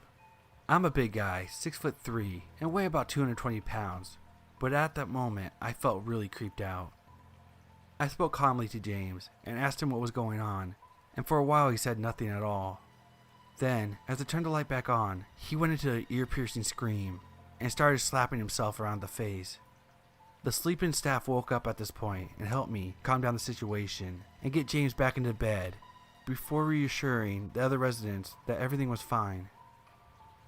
After that night I had 4 days off. My shift patterns were 7 days on, 2 days off, followed by 8 days on and 4 days off, and I was relieved that this incident happened just before my time off began. I got back to work the following week and was told that the situation with James talking about the little girl had got worse. He would spend hours staring out the window that overlooked the garden, saying, "Little girl, where are you, little girl?" And no one knew where he got that phrase from. That night, around 3 a.m., the alarm went off to say that door 5, the spare room, had been opened. Now, this instantly seemed a bit weird, as the door to the spare room was always kept locked, because it was being used as storage at the time. I went up to investigate and found James standing in the room, in the dark. He didn't seem to notice me enter, and he just stood there whispering, "Where are you?" over and over again. I gently touched him on the shoulder and said something like, "Come on, mate, let's go back to bed. It's late." James turned around and started heading back to his room, and for a second I was relieved. As I locked the door to the spare room, he screamed out, "Oh no!" and started slamming the door with both fists. As he did this, the alarm went off to indicate that the front door had been opened. The only people with a key to the front door were myself and the house manager. The door has 4 locks on it, 2 that require a key, and 2 others that require electric ID cards. Now it's 3:25 a.m. and the manager never came in before 8, so I presumed that there must be some kind of mistake and continued to diffuse the situation with James. He finally calmed down and went back to his room. So then I went downstairs to check on the front door. To my surprise, it was wide open. I shut it immediately and started to check every room in the house in case someone had got in. I then checked each of the residents to make sure they were still in the house. Everything was fine. The next night, everything was calm around 2 a.m. when one of the other residents, Connor, got up and said someone was tapping on his window. I guessed that he must have been dreaming, since his window was on the 3rd floor of the house and at least 25 feet off the ground. I went back up to his room with him to reassure and check his window. Sure enough, it was shut and securely locked. As he got back in bed, I heard footsteps on the stairs outside his room. He froze for a second and looked at me with an expression of pure panic on his face. I opened the door to see who it was, but no one was there. He was clearly scared by this and said, "Is he back?" My blood ran cold, and I asked, "Is who back? What do you mean?" Connor looked over my shoulder and then sank back into bed, pulling the duvet up to his mouth. I turned around to see what he was looking at, but there was still no one there. Tell him to go away," Connor said in a hushed, scared voice. I tried to reassure him that there was no one there, and I left the bedside lamp on before leaving his room. I went downstairs and sat outside on the patio with a cup of coffee. It was the middle of January and was about -2 outside, but I felt like I had to get out of the house for a while. After about 40 minutes, I went back inside and washed my cup in the sink, dried it, and put it back in the cupboard. Beneath the cupboard was a locked, secured drawer where we kept all the sharp knives until needed. The drawer was slightly open. This was obviously a major issue, as none of the residents were allowed to access the knife drawer without supervision. I counted all the knives and realized that there was one missing. So I woke up the sleep-in staff and told her the situation, and we began a search. Nearly 2 hours later, we still hadn't found the missing knife, so we decided to keep up our guard and make sure none of the residents were hiding it. 2 hours later, at 5:30, the alarm sounded. It was the door to the spare room again. I went up to check it and found that the door was locked. How could the alarm have been activated by the door opening if the door was still locked? I went inside and turned the light on. To this day, I still have no explanation for what I found, and I often think about this incident. The bed had been pushed from its usual place and was against the wall, and the wardrobe doors were open. There were screws and nails all over the floor, but nothing was broken. But the most disturbing part, in the middle of the room, there was a child's doll, a gold bracelet, and the missing knife from the kitchen. The doll was an old-style baby doll. My guess that it was made in the 50s, from the style of clothes and the overall look of the doll. The bracelet was simple but old-looking. I left everything as it was and reported to the manager as soon as she arrived. No one ever claimed the bracelet belonging to them, and it was taken to a charity shop soon after, along with the doll. After the doll and bracelet were moved from the house, James seemed to calm down and never mentioned the little girl or stood in the dark again. I still don't have an explanation for everything, and sometimes I think that the combination of strange behavior from a young, autistic guy and the fact that the house was old. But on the other hand, a lot of stuff happened that I can't really explain. My only regret now is that the doll and bracelets are gone and can never be examined or identified. Maybe it was paranormal, who knows, but now I work day shifts and do not plan on working night shifts anytime soon.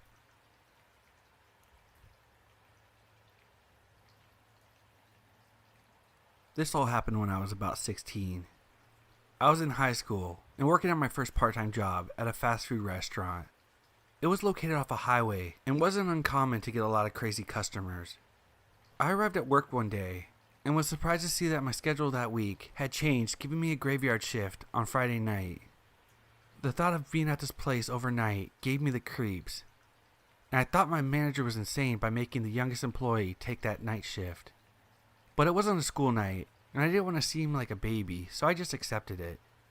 When the night came, it was just me and another coworker, who was a larger man and was very friendly, so it made me feel safe and comfortable with him there. Before leaving, my manager gave me a rundown on how the night was supposed to go. At 11 o'clock I was to lock the doors, and we would only be taking drive-thru orders. But on this particular night, just my luck, one of the main door had been broken and wouldn't lock properly.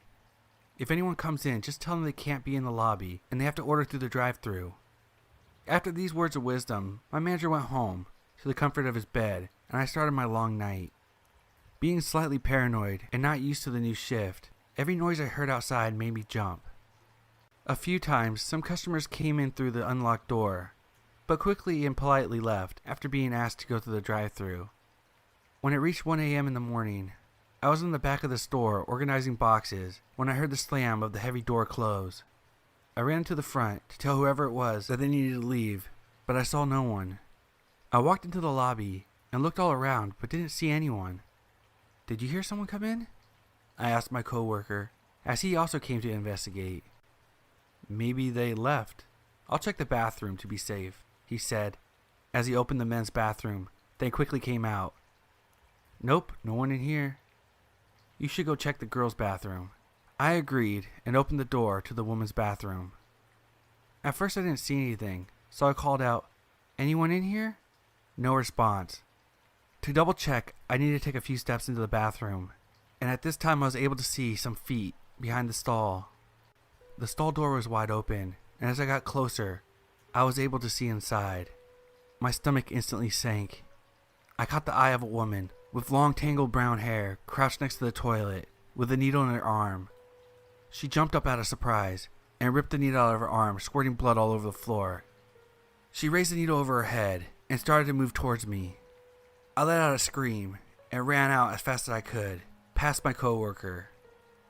I whipped around just in time to see her running out the front door. My heart was racing and I was scared to death and ended up going home right after. I quit the next day. So lady shooting up in the bathroom at 1 a.m. Let's not meet again. So my dad has always been that type of guy who doesn't believe in anything unless he witnesses himself. He was a pretty macho guy and isn't into all the fairy tale and ghost nonsense. Yet that all changed for him one day. It was about 2:30 in the afternoon when my dad came home. He works a night shift at the old El Reno prison. He says that it's a pretty laid back job for the most part. He usually drives around the prison in one of the guards' trucks or keeps watch in the tower. But one night he was sent to do a sweep of the chapel as to make sure no one was in there that shouldn't be. His boss, let's call him Jack, told him to come back and check in with him after he had done so. My dad walked through the yard, out to the chapel, and as soon as he walked in, he said he felt a wave of nervousness come over him. He flicked on the old lights and walked in and began to check around the room. After a couple minutes, he saw a man, dressed in the same uniform as him, walk out of one of the little offices in the back. My dad asked the man if he was already doing a sweep of the chapel, and the man replied, "Yes, I'll take it from here." So confused as to why he was sent out there to check the chapel, my dad just gave a little, "Oh, okay, I'll let Jack know." My dad returned to his boss about 15 minutes later after he had sent him. Jack looked at him and asked, "How did you get done so fast? You couldn't have properly checked the whole place in such a short amount of time." "Another guard was there. He said he checked it," my dad said. And I guess Jack didn't know anything of it. As long as the chapel was checked, everything was fine with him. Well, this is where it gets creepy. About 3 days later, my dad said he was walking down the halls of the prison and stopped to look at the display case of all the old photos of the guards in the past. As he was browsing the photos, his heart sank and his blood froze. One of the pictures he came across was the very same guard he encountered at the chapel, only the guard was dead. Apparently about 4 years before my dad started working there, a riot broke out in the middle of the chapel and the guard was stabbed to death. And that guard was the same man my dad saw in the old chapel. But out of the 12 years of working there, not once had he ever heard about the riot until now. I don't know if they just don't talk about it, scared it might run off some newbies. All I can say is, my dad is now a firm believer of the paranormal, and not once has he ever been back to that creepy chapel. A little over a year ago, I had a job working overnight at a gas station that was close to my house. I'm a woman, and I was 31 at the time. I noticed it seems unsafe for a woman to work graveyard shift by herself. However, it was a slow store, and the sheriff's office was about 20 feet away from it. I really didn't think I would have any problems. There would only be about 30 customers in an 8-hour shift, and that was on a busier night. It was about 3:30 in the morning. I went outside to sweep the parking lot and make one last check of the trash. It was time for a cigarette, and I had one headphone kind of jamming out. Across the road in the parking lot of the sheriff's office, I saw a figure with his back to me. He was swaying back and forth while looking down. Honestly, it looked like he was enjoying a much needed piss. Against the sheriff's office though? Yeah, the building was closed at 4 p.m. and didn't open until 6 in the morning. By the back of his ripped white t-shirt, I remember that he had came in the store about 4 hours earlier. He was a total creep, and I could already tell he had a good buzz going. I didn't say anything. I just took my eyes off of him and tried not to draw any attention to myself. It was working until a car pulled up. I was still outside as they pulled up. I saw him look at the car and then look at me and back and forth again. And after I was done serving her, I walked her outside. I still had a half smoke burning and had left my dustpan and squeegee. We both heard him start to swear angrily and seemingly engaged in an argument with himself. She looked across the road and told me to be careful. The man was still there, but closer to the road and now facing the parking lot of my store. Whatever he was yelling was completely unintelligible. He was obviously very drunk and could barely stand straight, still swaying away. I still didn't engage him, but I also didn't take my eyes off of him this time. I slowly walked back in the store. Something about his face really bothered me. It had a darkness to it, and his eyes looked wild. I don't like it at all, and I wanted no part of it, but I still had almost 3 hours to go, and 2 more to go before any other employees got there. Instantly I went to the computer and typed temporary close sign just in case he wanted trouble. I was coming around the counter on my way to the door when I saw that he had walked across the road and is now on my side of the parking lot. I literally just barely got the second door locked when he stumbled into our very small parking lot. My hand mimed the hand signal for cut across my neck before saying, "Nope, sorry, you can't come in here, we're closed." I shook my head back and forth, hoping to further discourage him. He starts walking away, but screamed something at me while he was walking. I don't mean he was grumpy or yelled that I was an asshole or anything. He was at an enraged volume and was throwing his hands everywhere. I got really skeeved out. I decided to call the cops. It's a good thing too, because the minute I hung up the phone with them, there he comes again up to the door. He starts pulling and banging on it. He backs up and runs into it, trying to ram it. I made the mistake of telling him I had called the cops and his ass was about to be grassed. I say I made a mistake of telling him because once I said it, he took off. The police never found him. They drove around the road and the surrounding neighborhoods for over an hour, but found no one. He was on foot, so I don't get where he could have gone. Since he didn't harm me, and with them not finding him, I never filled out a police report or anything. I was safe behind the thick glass doors that were locked for the rest of my shift. It just sucked. Maybe if I didn't warn him ahead of time, I wouldn't have spent the last 3 months of my job constantly looking over my shoulder. I'll never know what the right choice was. I'm just glad I don't work there anymore.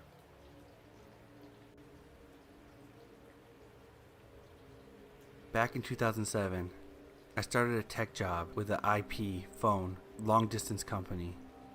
The company is no longer around, and honestly, I don't even know how they stayed in business as long as they did. It was really just a pyramid scam, but thankfully I was on the IT side of things, so I didn't have to sell anything. It was a small typical tech support call center. The customers would call in, or Verizon Quest would call and say DT1 lines were down, or there were outages. I was the only female on the team, having to prove myself.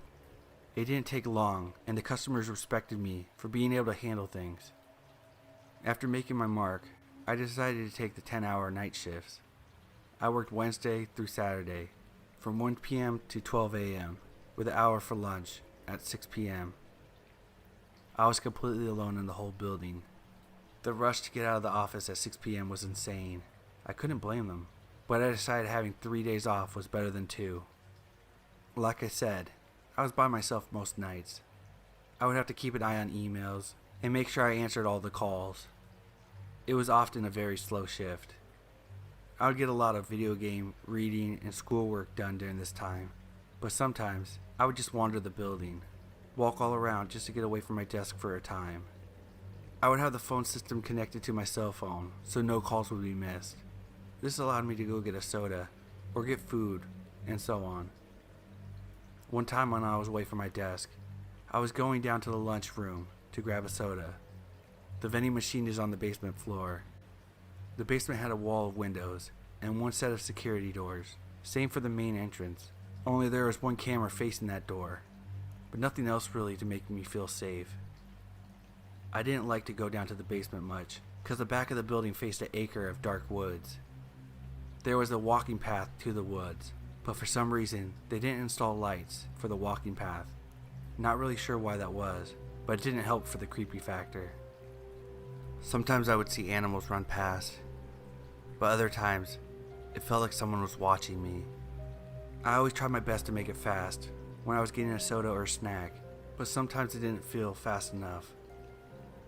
So one night, I was making my way down to the basement of the building to get a soda. It was a slow dragging night, and I needed a little bit of caffeine for a pick-me-up. I counted my money as I walked to make sure I had enough. That way I would get in and get out quick. But out of the corner of my eye, I saw something dart from the glass door back into the darkness. I stopped dead in my tracks and tried to scan the forest, but like I said, it was just total blackness. I felt a bit of unease, and everything told me to turn on my heels and go back to my desk. But it was 9 p.m., and I had a fair bit of time left on my shift before I could blow this pop stand. I tried shaking the feeling off and briskly walked over to the soda machines and made my selection. The soda dropped, and as I bent over to get it, I heard a loud ping noise. It was as if someone had hit the glass with something. I stood straight up, and I felt the hair on my back and neck stand up. I slowly turned around and was completely scared that I would see someone out there. But as I made my full turn, I saw once again nothing but darkness. I thought this was a good time to book it back up to the main floor. I didn't even bother with the elevator. I went up the stairs, and I ran up them. My heart was already racing from having to go down there in the first place. Then the loud bang, now running up 2 flights of stairs. Once I got back to the desk, I sunk down in my chair and tried my best to calm down. It was just a noise. I was in the building with locked doors and locked inner offices. I kept saying over and over again in my head, it was nothing. I was relieved by that. But out of nowhere, I got a feeling that someone was watching me again. I peeked my head over the cubicle wall and looked around my office. Nothing seemed out of place until I turned towards the front of the building. Outside the first set of doors was a slender, tall, dirty male. He was cupping his hands around his eyes, trying to see past the reflection of the light inside. I dropped back down in my cubicle before he caught sight of me. He didn't look like anyone I had ever seen before in these offices, and it was a little past 9 p.m. There was no good reason why he was checking my office. As I sat in my chair, I heard the door shake. I slowly stood up and watched him pull the handles of the door, but they didn't budge to my relief. But as I watched him, he turns and faces me. His face looked bruised or dirty. I couldn't tell which. Once his eyes locked mine, he started banging the door harder and smacking the glass. I was so scared. It was the middle of the night. I was by myself and in the middle of the office building complex. I grabbed my headset and dialed 911.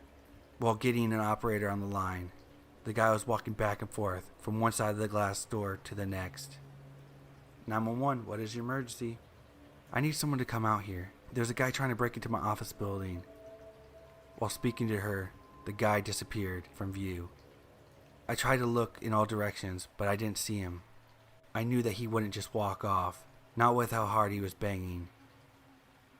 All of a sudden, a good-sized rock came out of nowhere and smashed against the door. I screamed and went under my desk. The operator asked what happened and I explained. She asked me if the glass was broken enough to let him in. I didn't want to stand up and look, but she told me in order to know where he was, I had to crawl from under my desk and peek over my cubicle. So I crawled out from under my desk and peeked over my cubicle wall and saw a huge crack down the first part of the door. I sank back down and told her, "Please have the police hurry." She said they were on their way. I've read tons of stories on this subreddit, and people say that the cops couldn't get there fast enough. They aren't kidding. It felt like time is standing still, and there's nothing you can do. Another smash against the door, but along with the glass breaking sounds, I could hear sirens coming towards my building. It was music to my ears.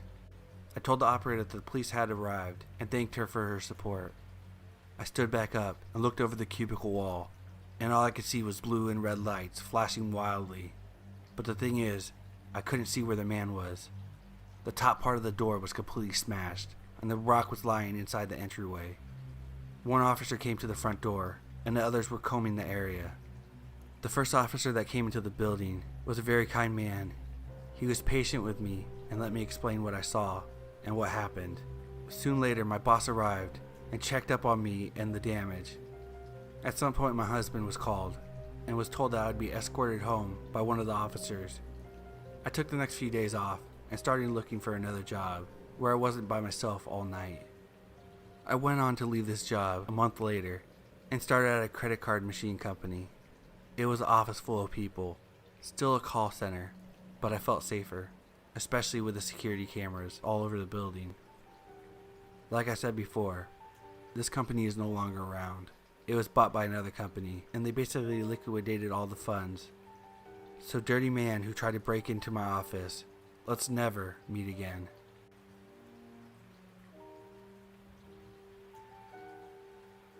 I work the night shift at a hotel, so I've had tons of weirdos come through, but this is the most recent one. Everything started off normally. Usually once I clock in at 11 p.m., I can just sit at my desk and only see a few people. I'm a loner. I prefer it that way. Anyways, about 2:30 in the morning, a guy in his 30s comes down and stands right in front of me at my desk. I've worked this job for 5 years, so I can pick out the weirdos pretty well. I knew right away something was off about him. He didn't say anything at first, just stared at me. So I asked him, "Can I help you?" He mumbled something, but all I could make out was the word coffee. I tell him there's fresh coffee available in the breakfast area right behind him. So he turns and looks, and then looks back at me, confused. Do you have some coffee I can take up to my room? My first thought was, this guy is drunk as hell.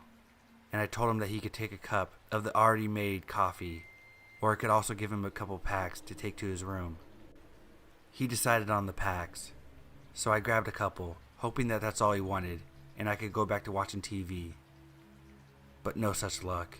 He just kept standing in front of me, looking at the packets of coffee, confused like.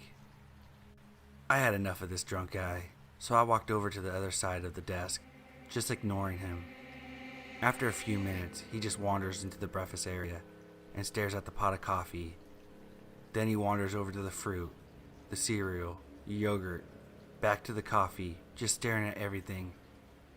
After a while of that, he stops looking at the food and looks at the ground, then starts muttering to himself as he's walking in circles. He's at least 6 inches taller than me and roughly about 50 pounds heavier, and I'm the only one on shift. I start thinking about my escape options, like locking myself in the laundry room or running to the gas station next door.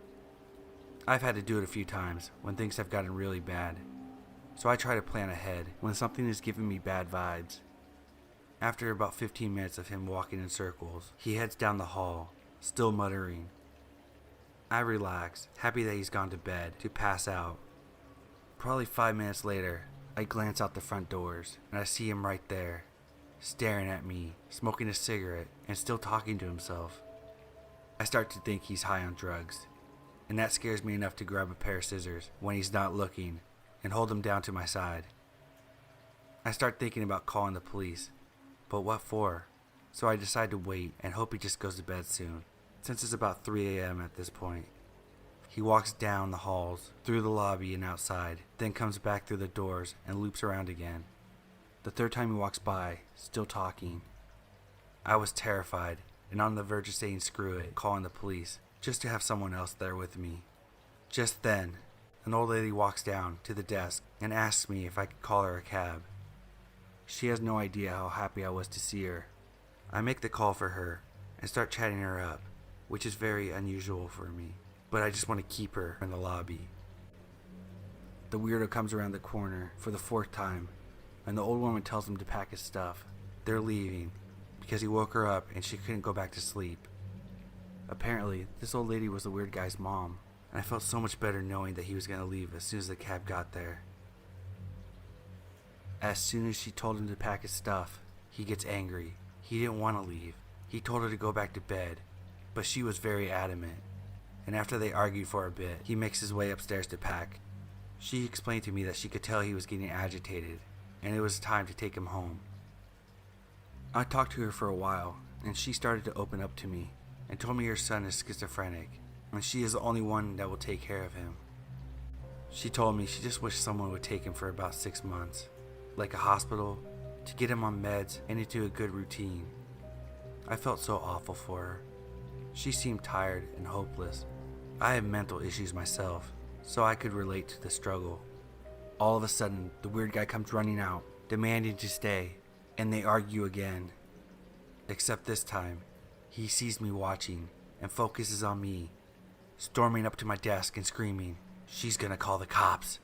I didn't do anything. Are you gonna clean my kitchen? Why aren't you sucking my dick yet?"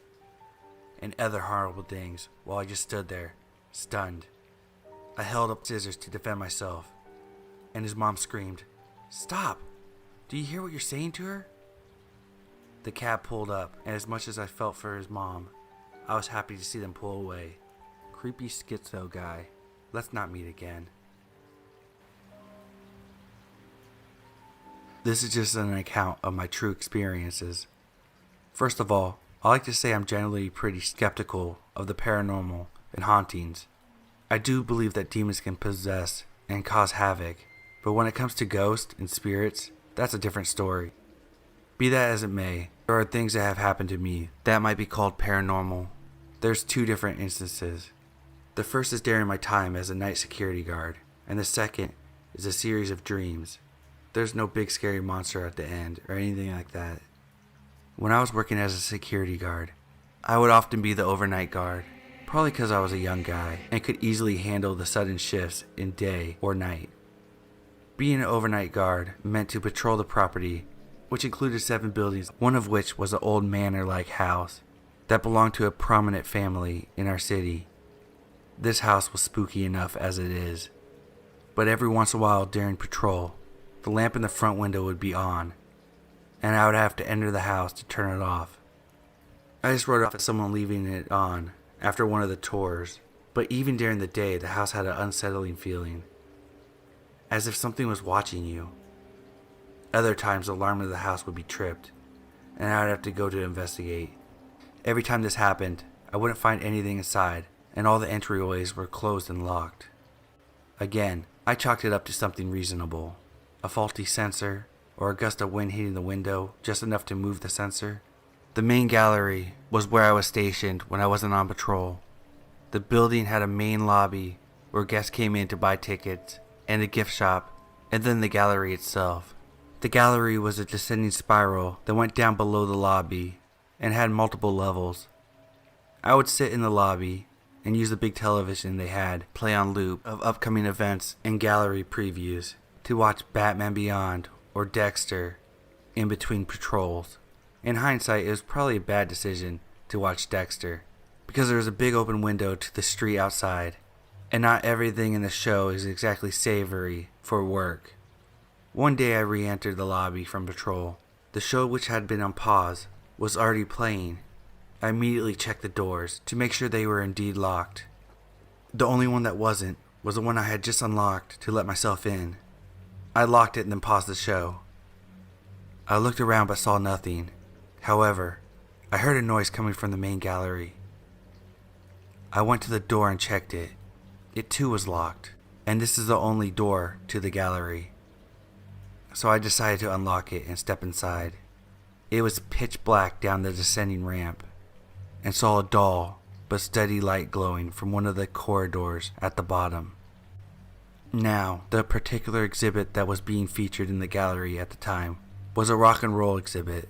There were pictures of the rock stars in front of the huge crowds in the studio, some blown up versions of album covers, and there were a few TVs that played music on a loop to show off the artistic nature of the music videos. As I made my way down the ramp, I began to hear that the light was coming from one of those TVs and the video was playing. So as I reached the bottom, I shut off the TV and found myself in the pitch darkness of the gallery. The air was cold, and I had that uneasy feeling that I get in the other building. I quickly ascended the ramp and out of the gallery. As I exited the gallery and was locking it back up, from the front door of the lobby came a loud noise, as if someone had slammed the door, but that wasn't possible, because the doors have those pressurized arms to prevent slamming or any kind of fast closing in general.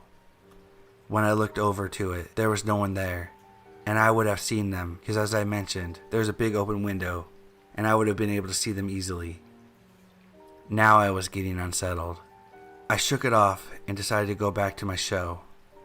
I rewound the bit that had been playing while I was on patrol and continued to watch. A while later, as I was getting up to patrol again, there suddenly came a loud crash from the gift shop. I shot upright and looked over to it. I took my flashlight and shined it through the security gate to look inside. There was nothing that I could see. But there came another crash, as if an entire shelf of merchandise was knocked over. But there was nothing on the floor. After that, I decided I was going to sit in the guard room for the rest of the night. Forget the patrol. The next day I talked to my boss and went to apologize for the mess in the gift shop, and that I would have cleaned it up if I had the code to the security gate. My boss just looked at me confused and said there was nothing knocked over or out of place. That sentence sent a shiver down my spine.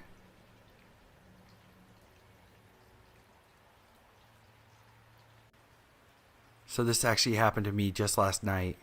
I'm still pretty shaken up by the experience and promptly quit this shitty part-time job right after.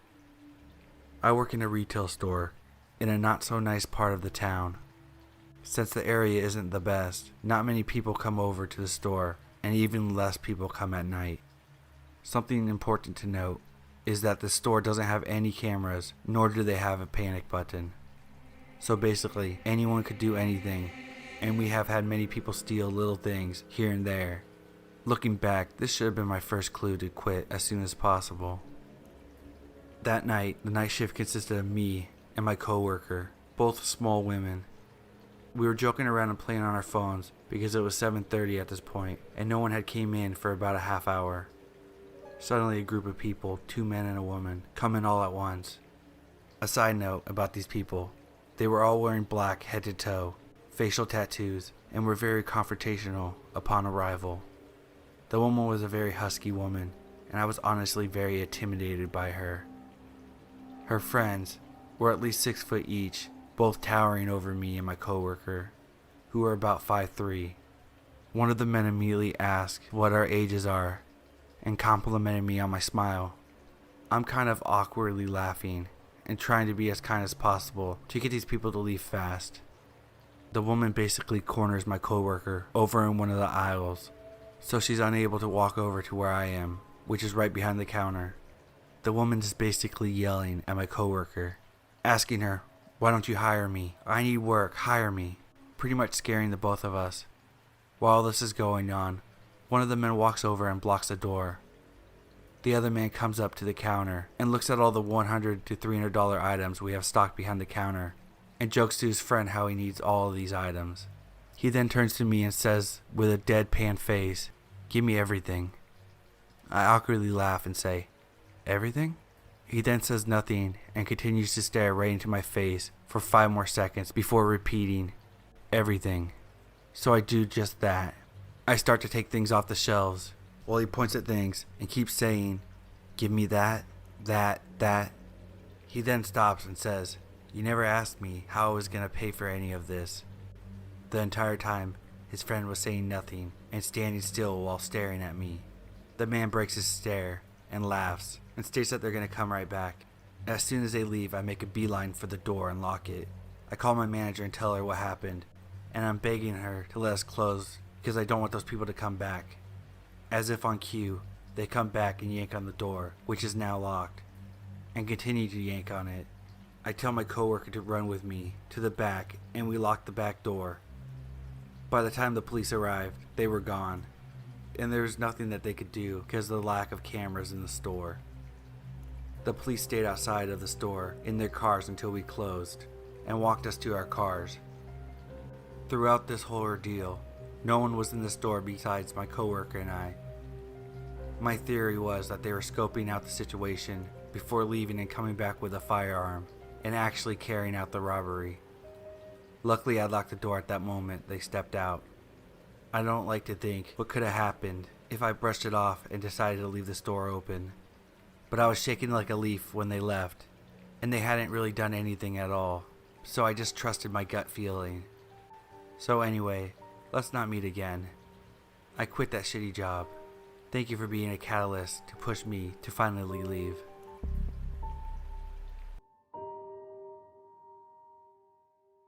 I hope you will seek kindness in retort of my words through the ordeal that has taken me over 6 years to pull the plug and say fuck this shit. First off, let me introduce myself. I am M. I graduated top of my class back in the day and have striven for perfection in everything I do. Yes, I'm an asshole, and I'm an internet troll as well. But when it comes to the life of another human, I have always put myself before others, which basically the number one rule of EMS is scene safety, i.e., you go home before them. I'm clearly not right in the head going into this profession, and I don't think anyone truly is when you've seen what I've seen. I originally got into this profession strictly as a scapegoat for the apocalypse, so to speak, to at least have a certain skill that would make me an asset to whatever community or gang I come across when shit hits the fan. But once I started studying medicine and learning just why people develop symptoms the way they do in common origins, it just intrigued me. Healthcare is literally a Rubik's Cube. Someone comes up with a combination of I am fucked, and you have to figure out the solution. Well, at least on the ambulance, we just had to intubate, IO or IV, and pump some chest if needed. There is no greater feeling than stuffing a nasal down someone that is drunk, faking a heart attack, seizure, or being unresponsive. They can pretend all they want, but when you have a 4-inch tube forced up your nose, they will tend to quit faking and wake up immediately. And that was where I came in. My specialty was calling bullshit on most people. My personal favorite was asking someone mid-seizure if they were having one, and they would reply yes, while twitching and throwing their arms. Yeah, get the hell out of my ambulance. In reality, an ambulance is nothing more than a great white taxi, also known as a ride to the ER, unless we call bullshit and send your ass back to triage in the front. We have slick jackasses here as well, that sit in the ER for hours and impatiently walk or drive up a block or two, then call 911 for chest pains, then are stupid enough to tell us that they waited too long in the ER. Yeah, back to triage, and it added $2,000 to your bill, idiot. We are a level 2 trauma center, and that means the real shit we come across goes straight to the metro halfway down or up the map. I live in a city with a population of 30,000, 100,000 workforce during the day, and 80% of our nights are mostly routine, taking me mob back to the nursing home or transporting to dialysis.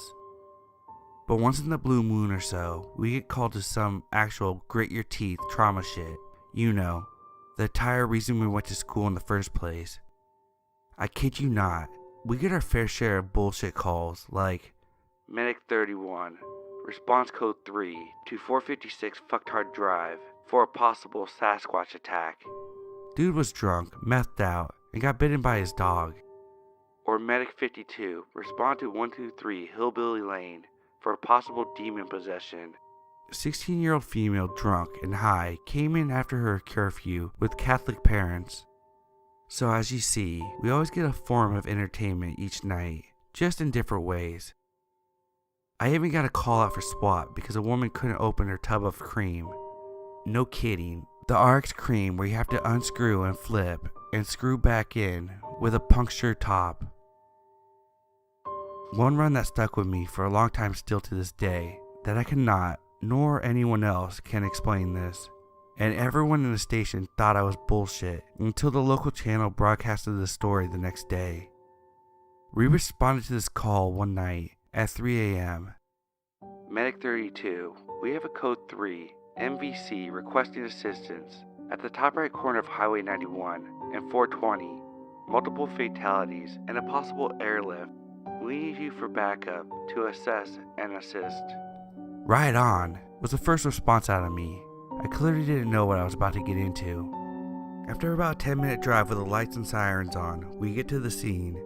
Emergency responders and fire were already there, as was the primary ambulance in the county that we were dispatched to, about 20 miles away. Yes, I drove 90 to 100 in a 50. The initial scenario was a drunk driver crossed the highway instead of turning on his side, then drove into oncoming traffic. A family of 3 was coming down the other lane, opposite of him. They were both driving in excess of 70 miles per hour each and collided head-on with each other. The drunk driver, not wearing a seatbelt, was immediately ejected through the windshield and killed instantly. His eyes were open and a smile on his face, on the pavement. The other vehicle, the driver was killed instantly by the airbag with her seatbelt on. It broke her neck. The front passenger died from blunt force trauma to the head for not wearing a seatbelt and slamming his head on the dash, pretty much turning into a smashed tomato. The backseat guy, brother of the driver, we actually had an air vac with several contusions and lacerations. He had a degloving of the forehead and was basically scalped. Every time he wiggled his eyebrow, the skin would open more and you could see his skull. So after my initial assessment, I was gathering some info. I heard a very shallow and tart plea, "Help me." So after we extracted the dead female, the only one actually wearing a seatbelt, which it was obviously she died from a broken neck, hitting the airbag so hard, or the whiplash afterwards, because airbags kill you deader than shit. I turned my ears to the sound of the plea. It was coming from the back seat. While the EMRs were bagging and tagging the female, I investigated. It was a little girl, maybe 8 years old. laying on the floorboards of the vehicle. Apparently, she wasn't wearing a seatbelt and was reaching down for a Bible right before they ran into each other. So I thought, "Mister, can you help me? I'm stuck." "Honey, we are doing the best we can right now. You have been in something very bad, and we are trying to work things out." "Is that your daddy up there in the front?" "No, that's Larry, Mommy's husband. He's my stepfather. Daddy is in the swimming pool." "Okay, baby, we are gonna get you what you need to get out. Are you hurting anywhere?" "Yes, sir, my arm and my bottom, and I can't really breathe." She then started to cry. "Okay, sugar, I need you to calm down for me right now. We are gonna get you out, but can you tell me your name and the last game you played today?" This was an awareness check. "Yes, my name is Gina. We played hide and seek today. I hid in the swimming pool and Daddy found me." "Okay, sweetie, we're gonna take you to the hospital to get you checked out." "Is that your mommy in front?" "Yes." "Is she still here?" "She is still here, but I need you to stay calm, okay?" "Okay, I guess I'll see her later then." "Okay, Peanut, I'm gonna try to get you some help, and we're gonna get something to put around your neck so it doesn't get hurt anymore." "Okay, thank you, mister. I will see you soon." At that moment, I frantically ran to the ambulance and the EMRs, yelling, "Oh my fucking god, there's a little girl on the floorboards of the back seat that we missed. I need a C-spine now." They looked at me like I was stupid. "Dude, you gotta come. I need help, now." My partner quietly told me, "Dude, there were only 3 people in the vehicle. It's been cleared. Fucking chill." "Bullshit, I just talked to her. She's laying on the floorboards." "Bro, you've been up too long, man. Get in the bus and let us handle the rest. I got this." "But there was a fucking girl. Let us handle this." So I got back in and ended up transporting.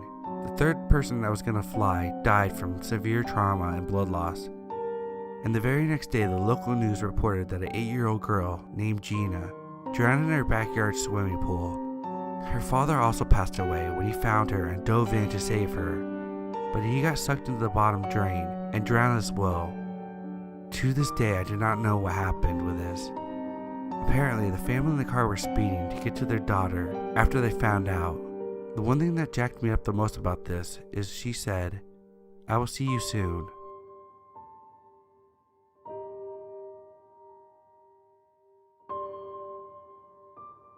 I work the late shift at the Majestic Movie Theater in Phoenix. Now don't misunderstand. I don't mean that I work at the concession stand from 5 to 10, then go home and get a full night's rest. No, I work the graveyard hours of midnight to 8 in the morning. You see, my local theater has a history of, well, security problems. Not too crazy, a few break-ins, vandalism, and one guy shot himself in the bathrooms a few years back. Needless to say, all of this made the owner of the theater a little antsy, so he decided to hire some security guards to patrol during the night. Well, security guard. That guard being me. I want you to get a mental image of what you think a security guard looks like. Okay, now, I want you to take that mental image and throw it in the garbage. I didn't wear any type of vest or armor. I don't have a gun, nor a baton, for that matter.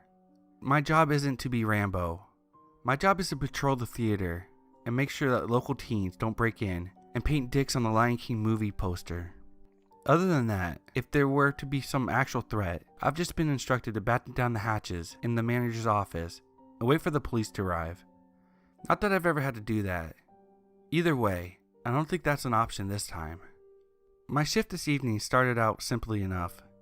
I made my rounds to the screening rooms, did a quick search of the bathrooms, chased off 2 teens who seemed to think that the back alley of the theater as their smoking ground. After I was sure the 2 youths had scurried off the property, I made my back inside and moseyed my way through the Hall of History, as my boss called it. You see, my boss has a passion for film. He doesn't own the movie theater for the money, though I'm sure he wouldn't complain about that. My boss feels that it's his duty to educate the people of our community about the history of film. So in the hallway that leads up to the screening rooms, there are posters of old movies, with small plaques explaining their importance to the history of film. We also have some older films on Monday nights, our classic nights as my boss calls it, though you might as well call it geezer night, as the only people the classic nights seem to attract are old geezers and ghosts. As I strolled past the old dust-collected posters, I noticed that down the hall, one of the posters was laying face down on the old stained carpet. I immediately felt my stomach drop. If that poster was damaged, it's coming out of my paycheck. I rushed over to assess the damage. I flipped the frame over to see that the glass had cracked. And I'll admit, I jumped a bit. Facing me was Count Orlok's pale, fang-toothed face with text above him reading, "Majestic Theater, 20 cents for children, 35 cents for adults." My unnecessary fear quickly dissipated as I looked up to see that this particular framed poster fell from the horror section. I gave myself a quick chuckle for my self-imposed jump scare and hung the poster back up next to its horror compatriots.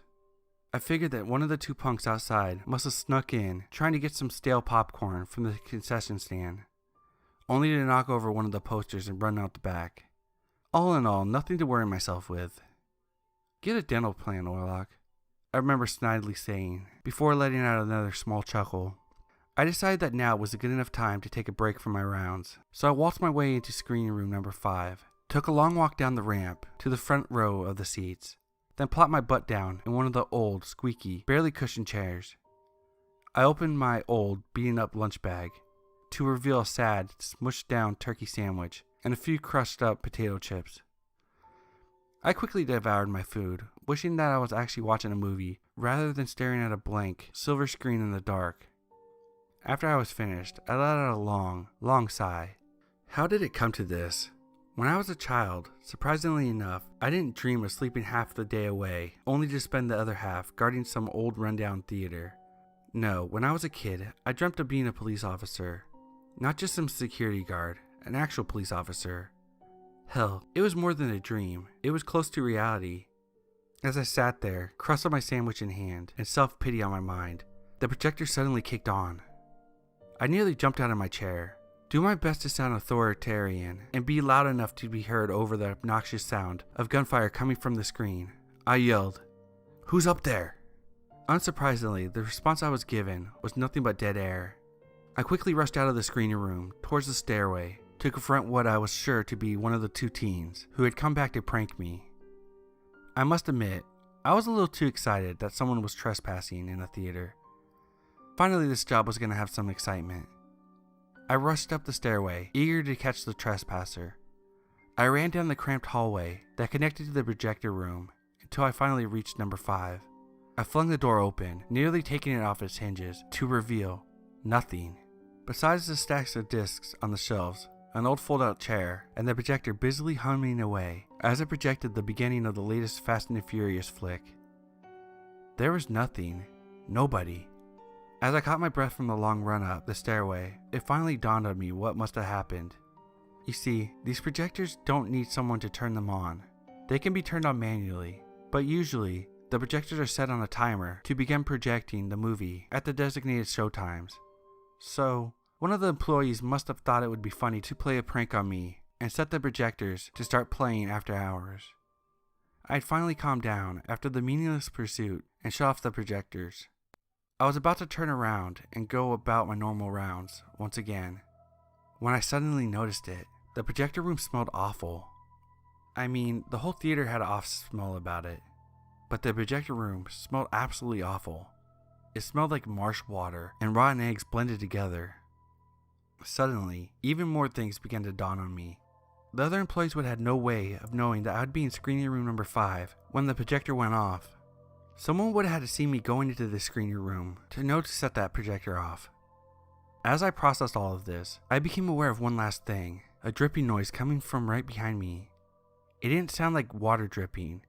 No, it sounded like a thick, oozing liquid slowly falling and pooling on the ground behind me. At this point, I accepted it. There was someone in the room with me. I slowly turned around to face what I assumed would be a mundane trespasser. I wish I hadn't. I wish I would have bolted for the exit the second I noticed that something was amiss. For a moment, I didn't see anything, just the door that I had flung open, and the row of filing cabinets. However, I soon noticed it. I saw yellow, cat-like eyes peering at me from atop the cabinets, cloaked in shadow. Gelatinous, gooey drool was pouring down the side of the cabinet, pooling on the floor. Before I had time to process what I was seeing, the beast jumped from its perch atop the cabinets and landed on the floor in front of me with a loud thud. The beast slowly began to stand upright. Its spine made a sickly cracking sound, as if it hadn't stood upright in centuries. The thing was about 7 feet tall, its head almost scraping against the roof of the small projection room. It reached its hand out towards me, if you can call it a hand. Its fingers were far too long and were sharpened to a point. The back of its palm was covered in blisters and boils that looked as if they could pop and shoot out thick pus at any moment. As it reached out towards me, I backed away in sheer fear. This angered it, and in response, it lunged forward, finally revealing its full form under the dim light bulb that buzzed overhead. Now, what I'm going to say next is going to sound crazy. It is crazy, but I know what I saw. And after what I saw tonight, I'm willing to believe that anything is possible. The figure that stood before me was Count Orlok. He had long, pointed, bat-like ears that seemed as sharp as razors. He was completely bald, not a speck of hair on his body. The thick drool continued to pour out of his mouth, making a frothing sound, as it slipped past his sharpened maw of teeth. His skin was pale, stretched, and looked almost paper thin, as if crudely masking a beast even more horrifying underneath. He continued to close in on me, slowly backing me into the wall next to the projector. Whatever this thing was, it was clearly enjoying the amount of fear it was willing inside of me. It towered over me, bearing its long, razor-like fingers near my throat. I knew the only way out was through that door. Now the beast was blocking. In a panic, I grabbed a hold of the projector and threw it against the beast's head, completely shattering the projector in the process. He let out a guttural, inhuman screech as I pushed past him and ran down the hallway towards the stairs. As I pushed past him, however, he blindly struck me with his knife-like fingers, leaving a gash along my back. As I ran, I looked back to see him continuing his pursuit. He didn't run like a man, but rather like some wild animal on all fours. Slobber continued to pour out of his mouth in heaps, leaving globs of it behind him as he ran. In my fear, however, I forgot to look where I was running, and before I had time to react, I unexpectedly stepped on one of the descending stairs, losing my balance, and was sent careening down the flight of metal steps. When I finished my tumble, my head slammed into the door that led to the main lobby area of the theater. My head throbbed. My vision began to blur. The last thing I remember seeing before blacking out was his shadow slowly descending the stairs.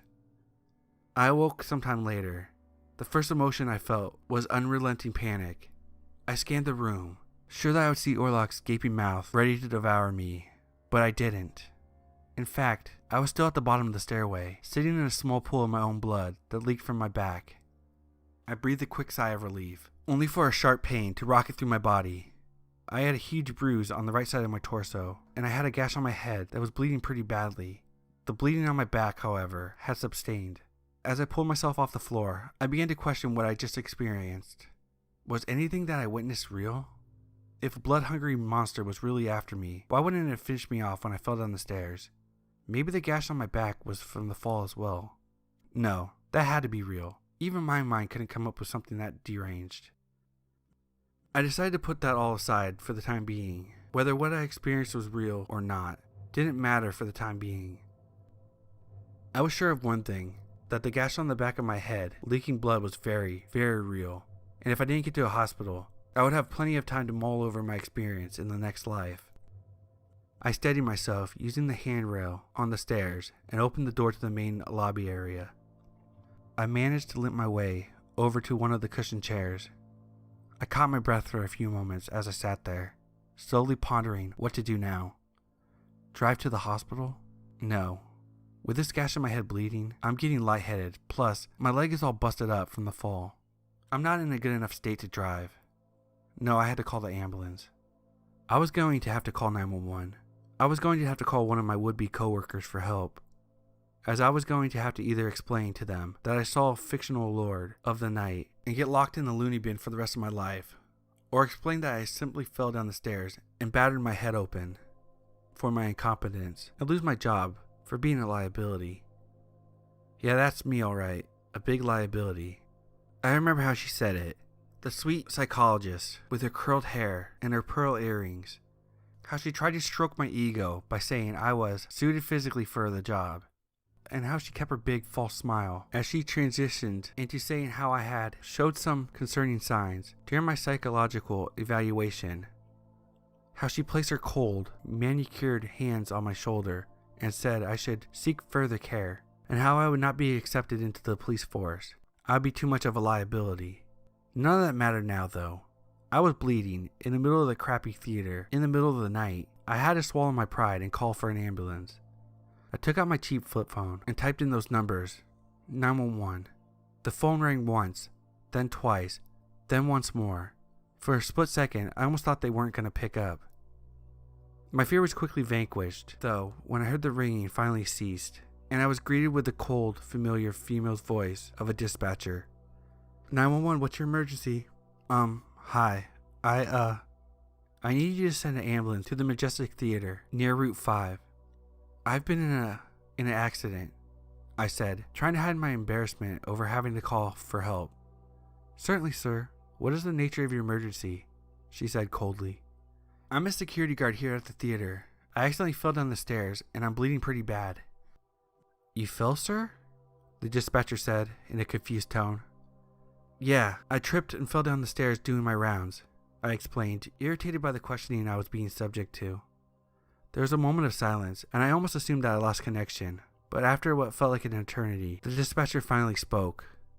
Sir, I'm afraid I can't help you if you don't tell the truth, she said, her voice now monotone in nature. I sat there confused by what she said. What does she mean?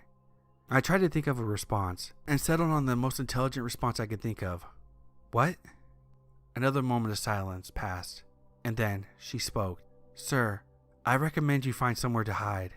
There's something in the fog. I opened my mouth to try to respond, but as I did, I heard that familiar beep beep of my cell phone. I looked down at the screen that read, Call ended. My blood ran cold as I read the text on the screen. I think everyone knows that the police dispatchers are not supposed to hang up. My mind began to race, and I thought about what she said. What did she mean I was lying? How could she have known that? What was she talking about near the end? What fog? I finally looked up from my phone and saw it. The outside of the glass automatic doors, there was a thick, dense fog. I slowly rose from my chair, gazing out the glass doors. I limped over to the doors, half expecting them to slide open and allow the fog to leak in and swallow the theater whole, but they remained firmly shut. As I limped closer to the door, I noticed the foul smell from earlier had returned, permeating the whole theater. The nausea from the smell and the lightheadedness from the bleeding didn't make walking any easier, but I persisted. After my long trek from my seat to the door, I was finally able to peer out to the parking lot, or where the parking lot would have been. The fog was so dense that it seemed to swallow up everything outside. I could barely see the sidewalk outside, let alone any cars. There was absolutely no way I could drive in the state I was in, and even if I was fit enough, I'd be likely to get lost in the fog and bleed to death before I could even come close to finding my car. I began to turn around, ready to call 911 again, when I remembered what the dispatcher had said. There's something in the fog. That phrase sounded so familiar.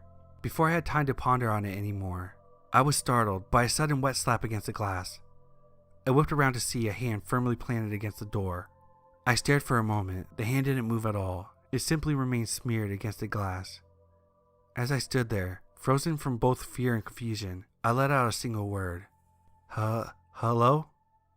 As soon as I did, as if on cue, another hand smashed itself against the glass. Then another. Then three more. Soon there was a chorus of palms smashing themselves against the glass, slowly cracking it. Even in my blood-loss-driven stupor, I could tell that whoever these hands were attached to meant me harm. The hands continued to smack the glass, reeled back, disappearing into the thick gray fog, and then smacked the glass again. I began to limp away from the doors as fast as I could. I tried to think of a route of escape out of the building, but quickly axed that idea. Even if I managed to get outside, I would just get lost in the fog. What would I do then?